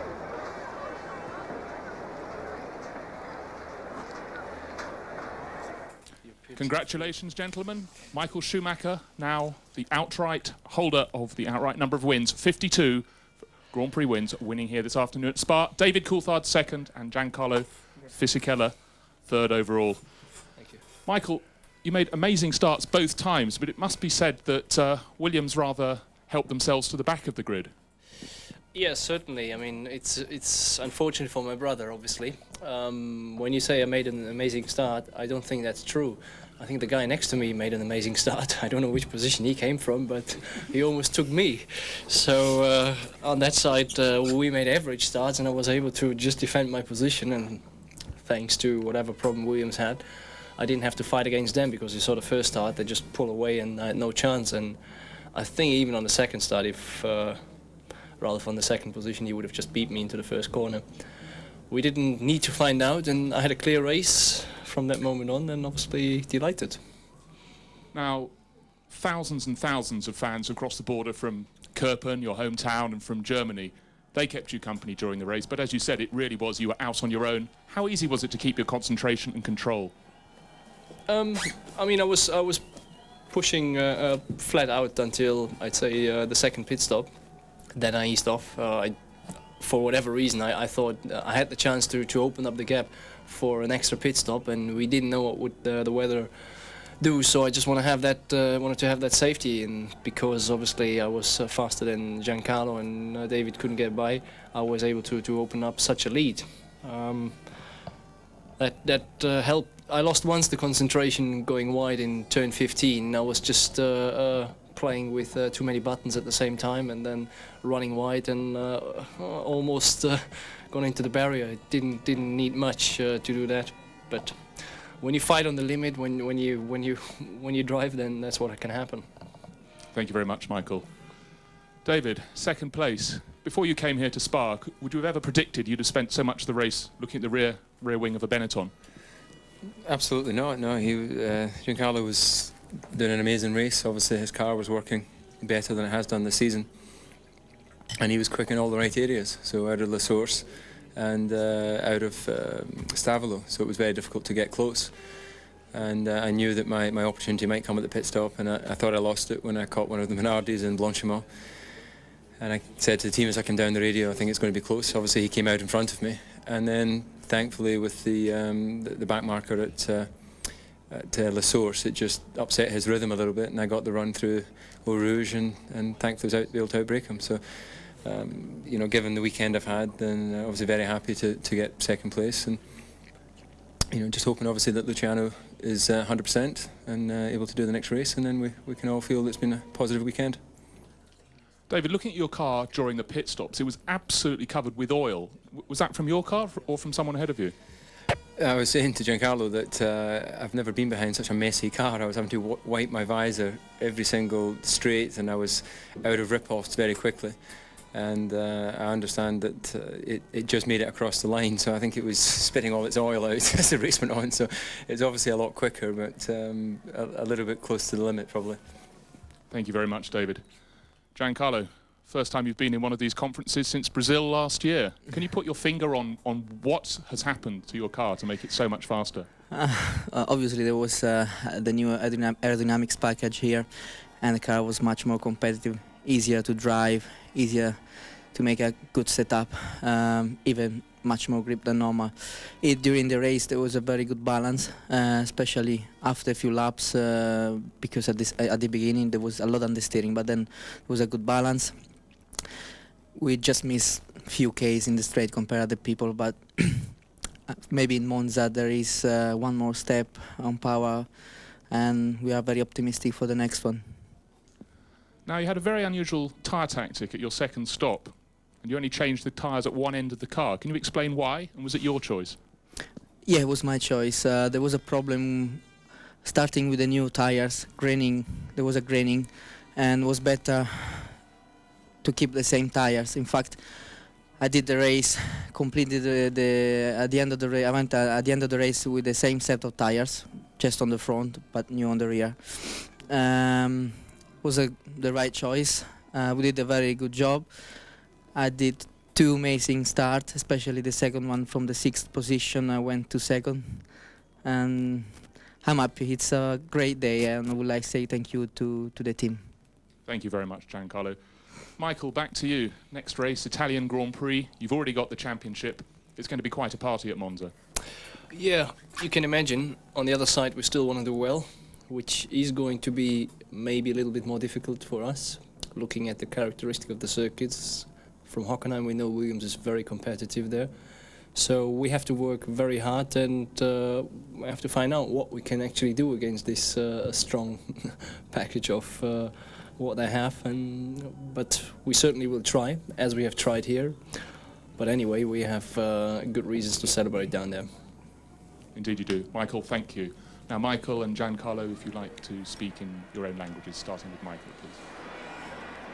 Ja, 3 tevreden heren. Te beginnen bij Michael Schumacher, die vond dat hij wel 2 maal een goede start had. Maar toch de complimenten uitdeelde aan Giancarlo Fisichella, die nog veel beter weg was. Verder een probleemloze race. 1 keer een concentratieverlies. En dat was vlak voor Stavelo. Toen hij wat te veel met de knoppen zat te spelen, zei hij. En verder wilde hij genoeg marge opbouwen om eventueel, als het zou gaan regenen, nog een derde stop te kunnen maken. Zonder al te veel problemen, maar dat was niet nodig. Een probleemloze dag voor Michael Schumacher. Ja, Coulthard met alle ellende die hij dit weekend achter de rug had. Op vrijdag maar 3 rondjes gereden. Kan hij zeer tevreden zijn over die tweede plaats. Ook al omdat de concurrentie, de personen van Barrichello en Ralf Schumacher, weer wat verder achterop zijn geraakt. Had wel heel veel olie op zijn wagen. Die was afkomstig van de wagen van Fisichella. Zodat Coulthard nog een wonder vond dat Fisichella überhaupt over de finish was gekomen. Maar ja, die kleine Italiaan verdient natuurlijk wel alle complimenten. Hele goede race gereden. 2 superstarts. Maar de tweede kwam hij zelfs van de 6e naar de 2e plaats in 1 keer. Dus wat dat betreft ging het bij Fisichella allemaal heel erg goed. Eindelijk weer eens een podiumplacering voor het eerst sinds de grote prijs van Brazilië vorig jaar. Dus voor ons denk ik Tom de man van de race, toch? Ja, absoluut. Giancarlo de man van de race. Ook hoe hij het benadert. Echt het team heel erg bedankt. En het niet heel erg zegt dat alleen door het vermogen komt, maar dat echt door het aerodynamische pakket komt. Nou, Renault zegt dat er meer vermogen komt. Volgens mij de Renault en de Benetton in de gaten houden voor de laatste paar races dus.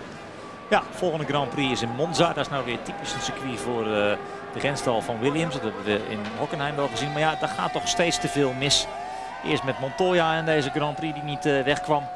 Daarna Ralf Schumacher die gewoon nog een halve meter boven de grond stond. Omdat ze nog niet klaar waren met zijn wagen. Dus ja, het blijft mensenwerk Formule 1. Gelukkig maar. En Coulthard vatten het allemaal mooi samen. Laten we hopen dat het goed gaat met Luciano Burti. Dat hij de volgende Grand Prix er weer bij is. En dan gaat iedereen met een tevreden gevoel naar huis. Even terugblikken. Het begon allemaal met de wuivende handen van Frensen. Ik heb een probleem. En Tazo Marquez maakt hetzelfde gebaar. Dan is het volgende slachtoffer, als ze het opnieuw willen gaan proberen, Juan Pablo Montoya. Die mag dus achteraan starten. Ralf Schumacher hier goed weg en al meteen een goede start van Fisichella, die naar de 4e plaats komt. Jos Verstappen pakt daar aan de binnenkant ook wat plaats. Ze begint als 14e aan de race. Dan de eerste uitvallen, Alonso. Die is al gauw klaar. En dan zometeen een moment tussen Irvine en Burti. Let op. Hier schiet Burti achter Irvine langs, heeft hem geraakt. Recht door in de banden. Wat een klap. Irvine gaat helpen. Banden moeten daar weg. En ze moeten Luciano Burti bevrijden. Die wordt dan naar het ziekenhuis afgevoerd. En naar verluidt gaat het redelijk met hem. Safety car situatie. Nee, code rood. We stoppen de race. Om eerst eens te kijken hoe het met Luciano Burti is. Hectiek. Helpers komen weer terug. En Irvine hoopt maar dat het goed gaat met de Braziliaan. Räikkönen heeft zijn wagen ook gestopt. Is even polshoogte gaan nemen. Moet dan wel vanuit de pit starten. Nou, daar komt die start dan. En dan, ja, het is niet te geloven. Ralf Schumacher staat nog gewoon een halve meter boven de grond. Die kan dan ook achteraan gaan starten. Dan een hele goede start van Giancarlo Fisichella. Opgeschoven naar de 2e plaats. En het gaat mis met Montoya, De La Rosa en Heidfeld. En dan blaast Montoya ook nog zijn motor op. En dan ligt hij eruit. De man van pole position, Jammer maar helaas. De La Rosa met de schade, kan ook zijn race niet vervolgen. En hier soeverein aan de leiding door Rouge Michael Schumacher. Fisichella verdedigt zijn 2e plaats ten opzichte van David Coulthard. En hier de pitstop van Mika Häkkinen. Hetzelfde doet Michael Schumacher. En Fisichella die op dat moment dan weer voor David Coulthard de baan op komt en 2e blijft. Stop en go voor Olivier Panis die over de witte lijn is gereden bij de uitgang van de pitstraat. Prachtige beelden van Eau Rouge. Mooi die hoogteverschillen te zien. Concentratieverlies hier eventjes vlak voor Stavelo. En dan het probleem van Barrichello. Die gaat over die paaltjes heen en dan verspeelt hij zijn voorvleugel. En verspeelt hij ook de kansen op het erepodium. Dan valt hij ver terug. Dan is het nog knap dat hij uiteindelijk 5e wordt. Jensen Button denkt, dat kan ik ook. Ook hij is zijn vleugel kwijt, maar hij kan zijn race niet vervolgen. Achter in het veld de eenzaam strijdende Bernoldi. En hier weer verder naar voren. De tweede serie pitstops van Fisichella en Coulthard. Fisichella komt dan alweer als 2e op de baan na de pitstop van David Coulthard. Kijk maar, blijft er net voor. Maar dan 2 maal een aanval. Hier slaagt Coulthard nog niet. Maar dan komt hij hier buitenom. En dan neemt hij de 2e plaats van Fisichella over. Jarno Trulli opgeklommen naar de 5e plaats. En het gevecht met Alesi, Barrichello En ook Ralf Schumacher erbij. En Barrichello die hier om Alesi heen komt. En dan Jarno Trulli op de 5e plaats. Boom, opgeblazen motor. Einde race, weer geen punten. En Trulli baalt. Alesi houdt het dan. Ondanks de dappere pogingen van Ralf Schumacher. Wordt 6e. Jean Alesi en de winnaar is natuurlijk deze man, Michael Schumacher. Fisichella 2. 3. Coulthard 2, maar die zagen we even niet in beeld. En Alesi net nog 6e voor Ralf Schumacher. En de felicitaties van Fisichella voor Schumacher en andersom. En hij lacht het hardst van allemaal, Giancarlo Fisichella. Weer een overwinning erbij voor de wereldkampioen. Michael Schumacher heeft er nu 52. En Coulthard kan ook tevreden zijn. Zijn voorsprong op de concurrentie in de strijd om de tweede plaats is weer wat groter geworden. Hier de nummers 1, 2 en 3 van de grote prijs van België. Even vooruitblikken, Tom. Gaan we naar Monza. Nou, dat wordt een Grand Prix voor Williams. Maar ja, dat dachten we vandaag misschien Ja, ook. dat dachten we inderdaad vandaag ook. Ja, het is een circuitje. Montoya zit het echt helemaal niet mee. Laat het geluk een keer aan zijn zijde zijn en laat hem daar toch scoren. Nou, dat gaan we over 2 weken zien. Volgende afspraak die wij met elkaar hebben over 2 weken in Italië, in Monza. Tot dan. Dag.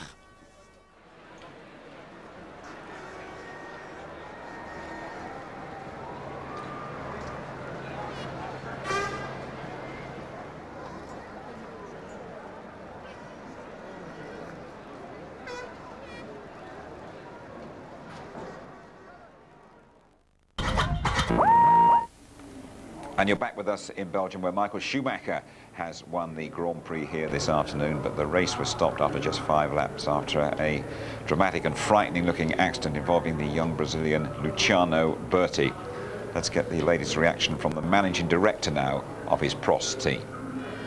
Joanne, a horrible, horrible moment for the team there. What's the latest news that you've heard on Luciano? Okay, we know that he left the circuit. He was conscious and was talking because some of the members of the team was there with him.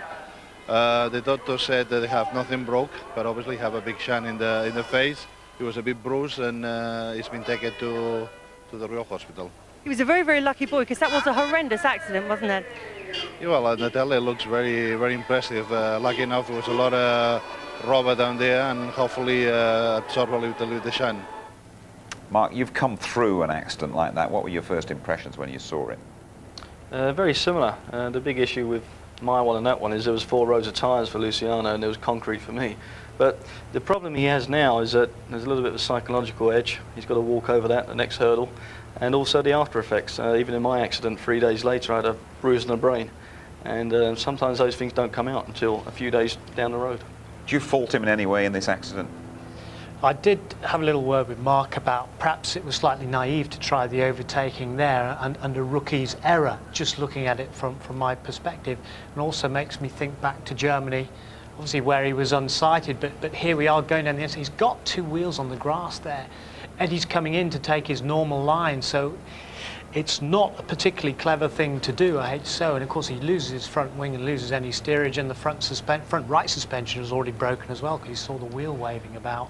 But Germany, after the crash as well, Mark, as we were saying, he had 2 further accidents as well.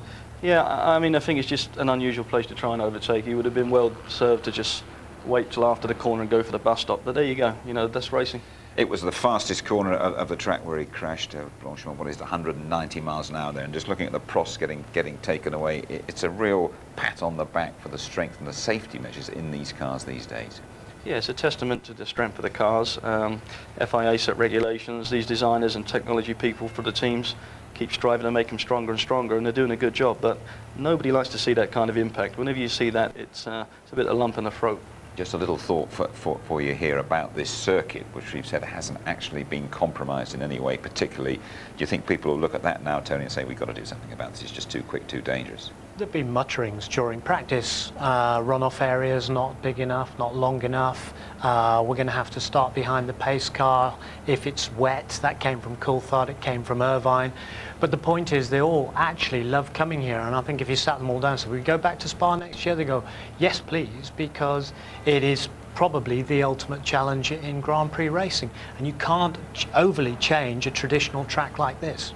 Okay, let's just confirm that the result for you then here at Spa-Francorchamps this afternoon. 10 out of 10 again for Michael Schumacher. David Coulthard up there on the podium. Fisichella's first podium. Häkkinen fourth, Rubens Barrichello looking to make up ground on Coulthard for that second place overall in fifth place, and Jean Alesi making his point for Jordan. Let's go to the press conference, shall we, and hear from the top three, from Fisichella, from Coulthard, and from Michael Schumacher. Congratulations. Indeed you do. Michael, thank you. Michael Schumacher wanting even more at Monza in a couple of weeks' time, and their confirmation 52 victories for the 4 times German world champion, one more than Prost, Senna, Mansell, Sir Jackie Stewart, Jim Clark and Niki Lauda in that very exclusive club. Never any danger today, Tony? I think it's fabulous for Michael Schumacher. It's his 10th anniversary of his debut here in '91 for Jordan. The following year, when he was teammate to our own Martin Brundle, had his first victory here, and now he's joined the great Ayrton Senna and the great Jim Clark on 5-time winner at Spa-Francorchamps, a circuit that, you know, he loves so much, so close to his heart, so close to his home. And the fans who all came here to pay homage to him have gone away rewarded. Driver to driver, any chinks in that Schumacher armour? I can't see any. I don't think so. I mean, now and again he does lose concentration, but we've seen that before even with world champions like Senna at Monte Carlo. But when you've got nothing to do, you know, when it's so easy, it's going to happen. But I think we need to extend the track, for him at least. Right, we have plenty more incidents to look at. We're going to chat to one or two of the key characters as well when you rejoin us in Spa CC.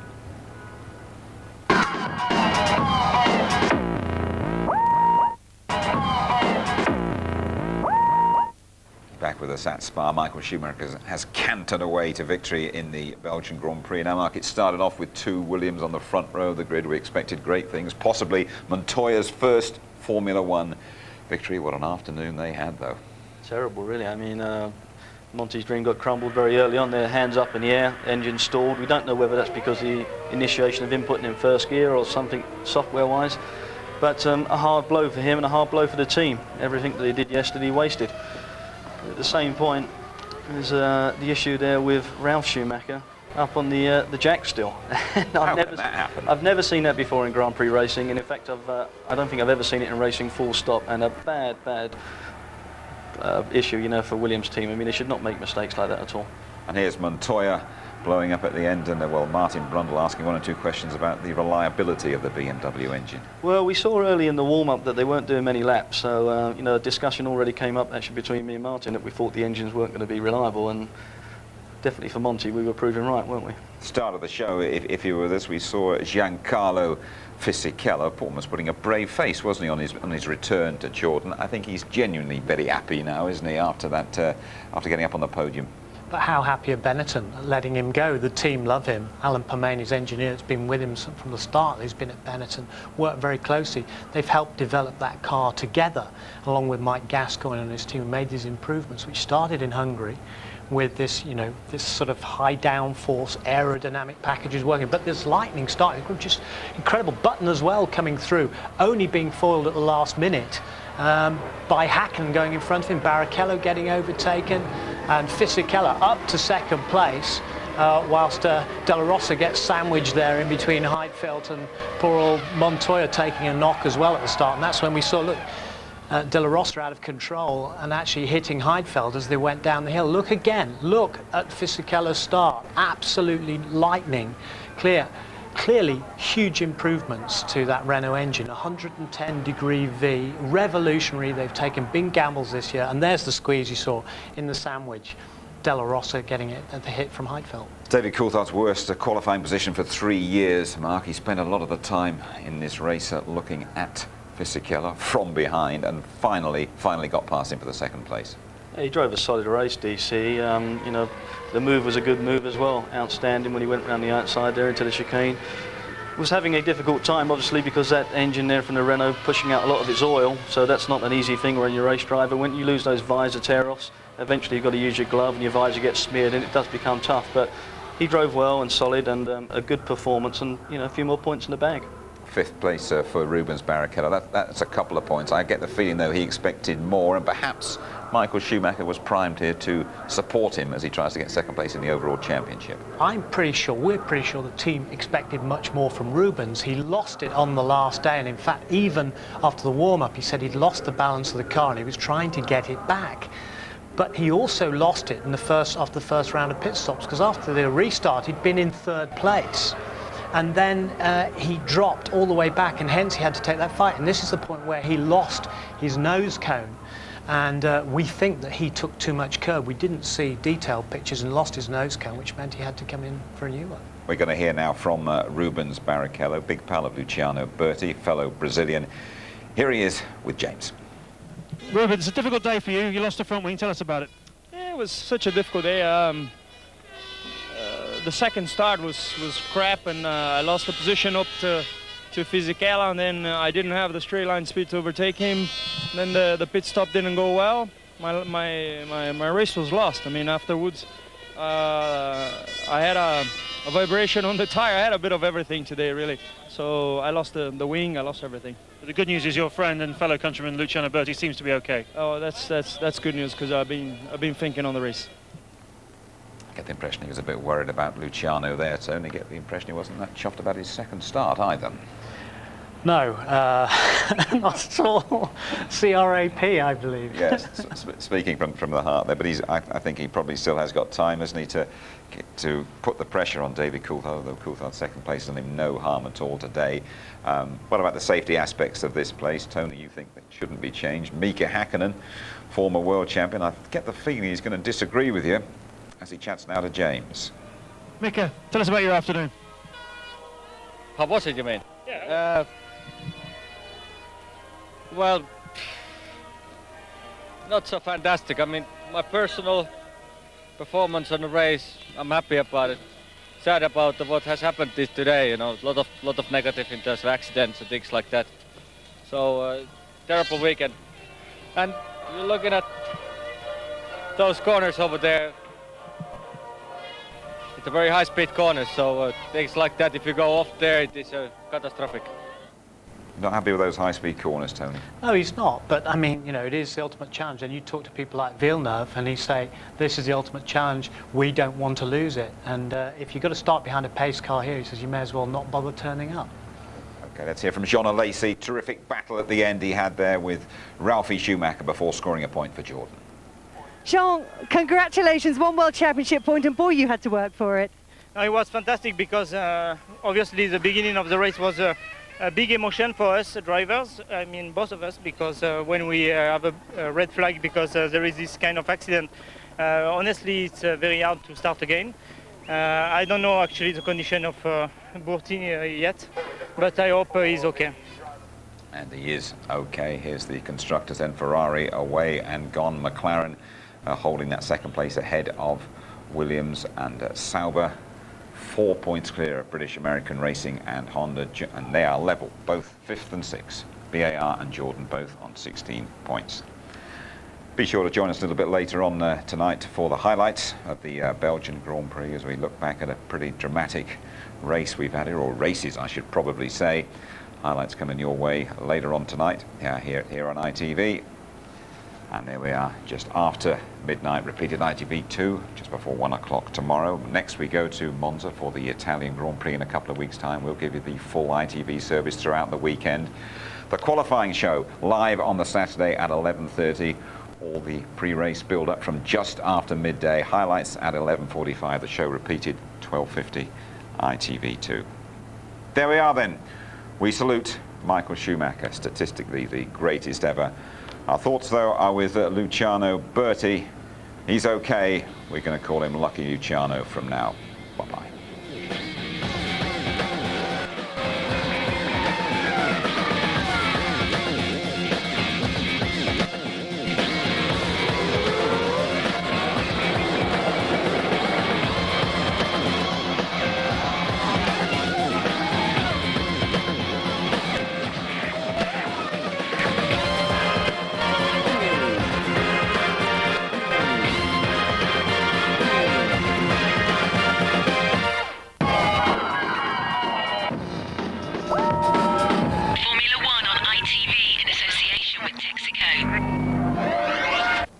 David, today let's start with the Berti accident. How did you see it?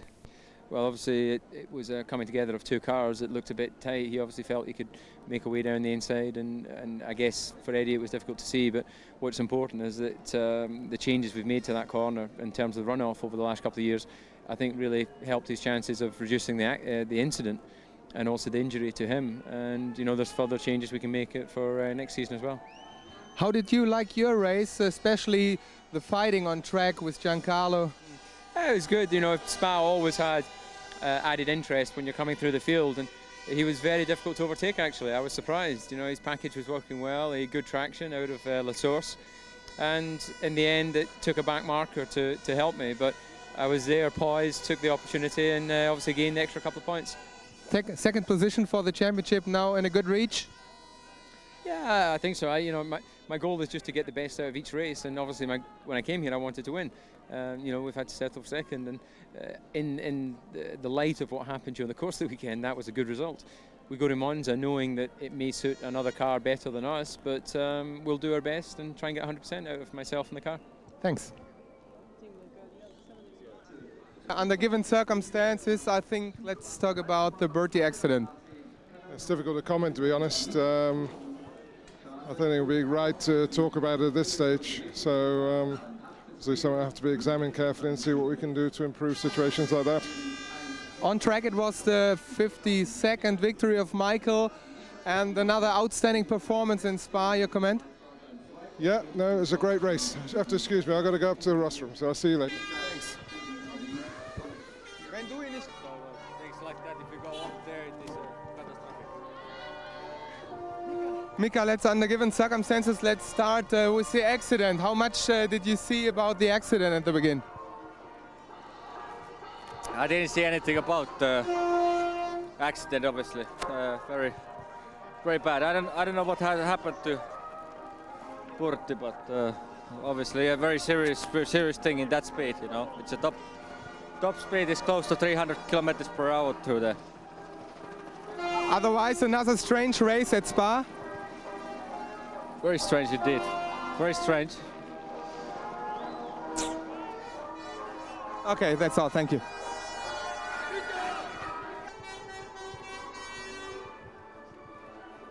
So the race is gone. Can you tell us any news about Luciano? Well, before the only thing we know is that he talked to us or some of the members of the team before he left the circuit. So he was conscious, he was able to talk. The doctor said to us that it doesn't look like he's got anything broken, but obviously he have a big shine in the head and the helmet, and he's been taken to the main hospital now. So we have some people there, and hopefully tonight we will see, and we will know a bit more. Thank you very much. Let's start with the accident. What did you see from the accident? I didn't see yet the accident. The most important thing is about Bertie is right. I would like to see the accident, and I can tell you something more. Your race, back on track, was it one of the best races of your career? Yeah, it was one of the best because with the car, you know, we were struggling with the car normally, but this weekend it was quite good balance and quite good grip with the new aerodynamics package. So I did a very good job. We need more power, but for the next race we have one more step on power.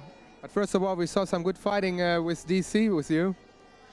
David was pushing behind me and wasn't easy. He was much quicker than me on the straight, but at the end I was struggling even with the grip, and he overtook me. So being Italian, coming to Monza now, what does it mean for your motivation? I'm very confident. I'm very confident again because there is one more step on power and there is another front nose on your front nose. So if you go back to Hockenheim, I finished in 4th position. So if we score some more points there, it's gonna be fantastic. Thank you.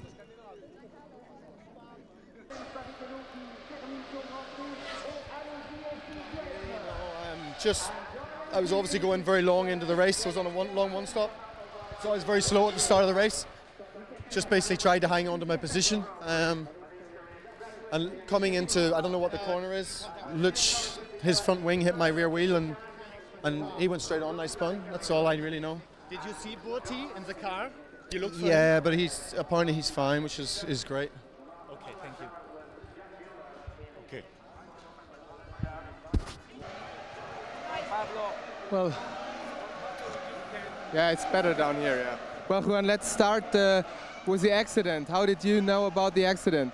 Well, I saw a red flag, and the lap after the car, you see the car and completely destroyed. So, if you was concentrating then for the next start, what happened then? What happened afterwards? The start was pretty good until Heidfeld came in the inside like a maniac and just hit everybody. I was hit backwards, and the car after was pulling to the side, so the first lap I took it quite easy. Then I pushed past 2-3 cars, past Ralph, and as soon as I passed Ralph, the engine just let go. Why do you had to move from pole position to go back? Just the engine started, and as soon as I pressed the clutch, it stalled. So weekends like this, I mean... Racing, isn't it? Thanks. Okay. Ron, today let's start with the accident of Luciano Burti. How did you see it? To be honest, I just watched it once on television. I didn't form an opinion because we were too busy sort of trying to make sure that we did all the right things for the restart. But I've heard he's moving and talking, and I hope he has a speedy recovery. It was obviously a big accident. Otherwise, a typical chaotic Spa race? Yeah, very chaotic, and of course not at all good for us in qualifying. To come back with this result gives us some degree of satisfaction, but in reality we're here to win, and we didn't win, so I'm not going to go away happy.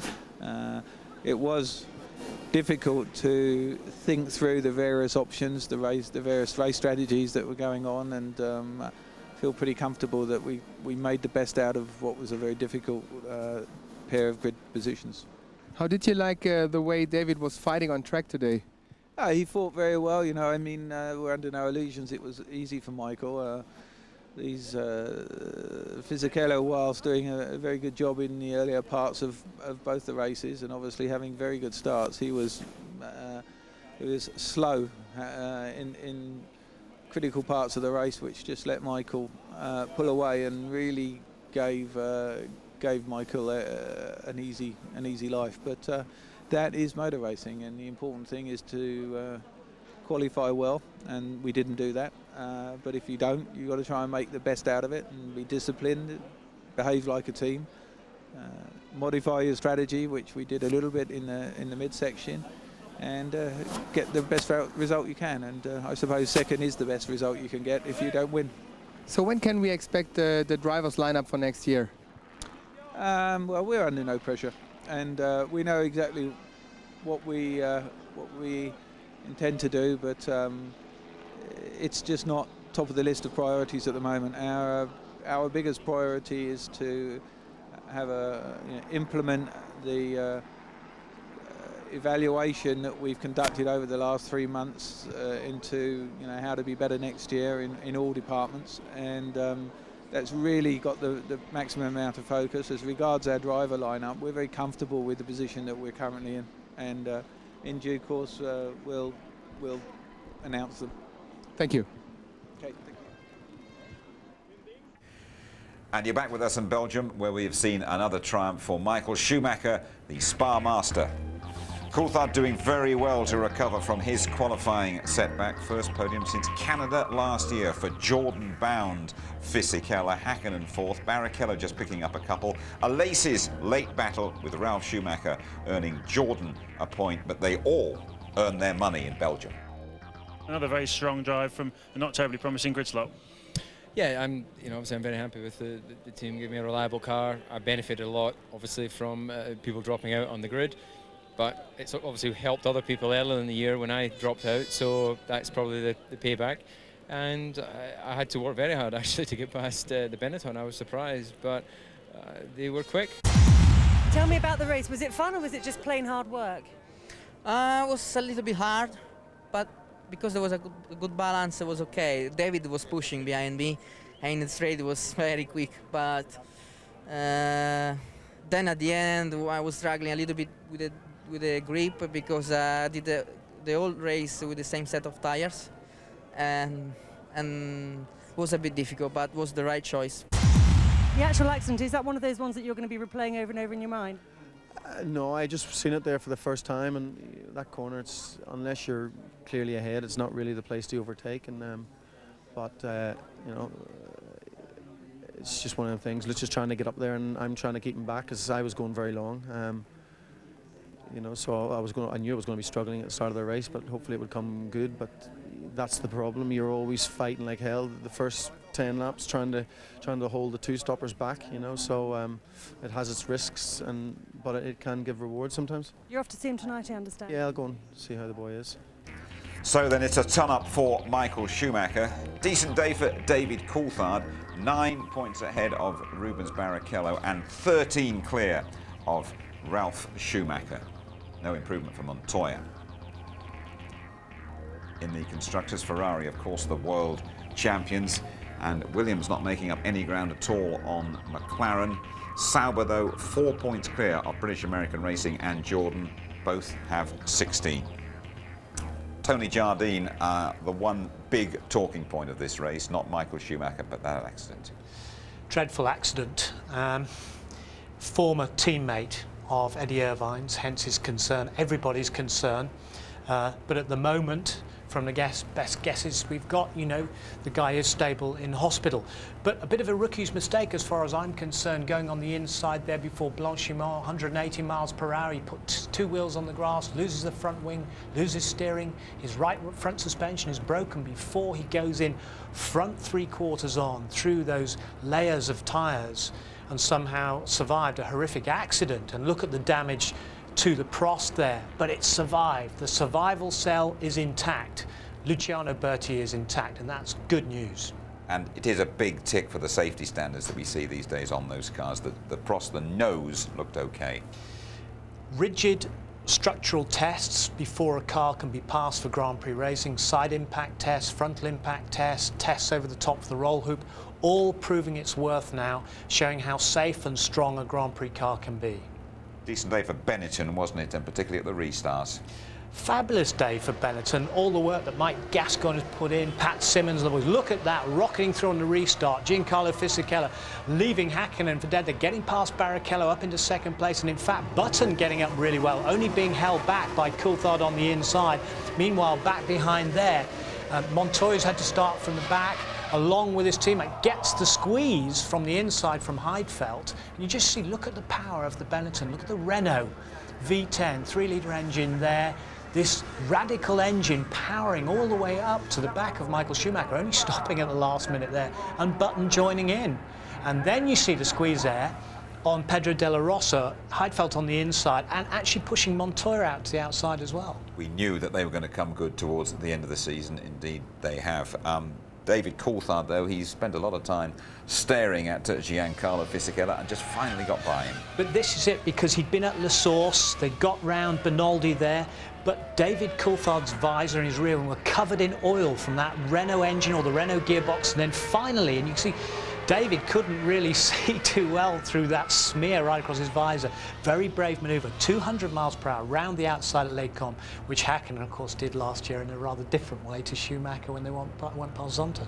And if there hadn't been enough action in the race already, right at the end, Jean Alesi, the old veteran, held off Ralf Schumacher brilliantly. This is normally a lucky circuit for Jordan. They did the double, their first race win here in '98 with Damon Hill and Ralf Schumacher, and Ralf Schumacher there, desperate to try and get a point, having started from the back. Jean Alesi, 37 years old, he's finished every race this season. This is why he's been hired till the end of the season by Eddie Jordan. He gets the car home. He's prepared to fight. For me, the tiger of the race, Jean Alesi, the veteran. And Michael Schumacher, top of the tree. He goes along now with Jim Clark and Ayrton Senna having won Spa 5 times, 52 Grand Prix wins. This is where he made his debut in 1991 in the Jordan, having told a few porcupines. He told Eddie Jordan that he'd been to this circuit many, many times. He'd actually only been on a bicycle before then, and that was the start of this glittering Grand Prix career.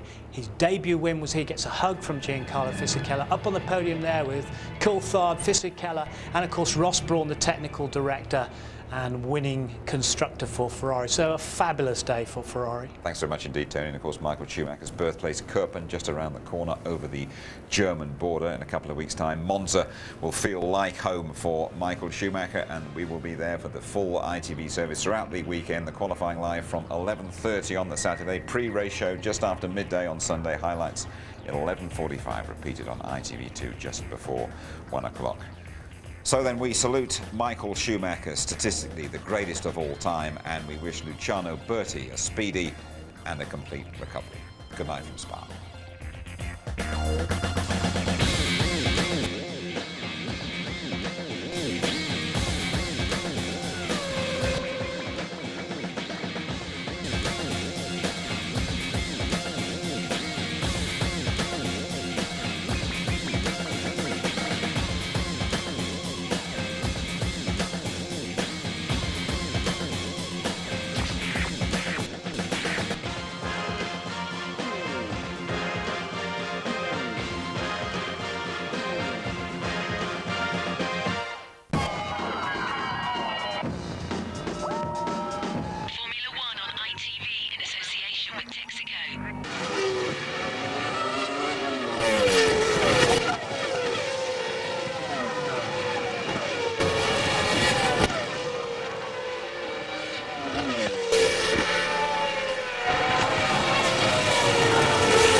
Dans les pneus là-bas.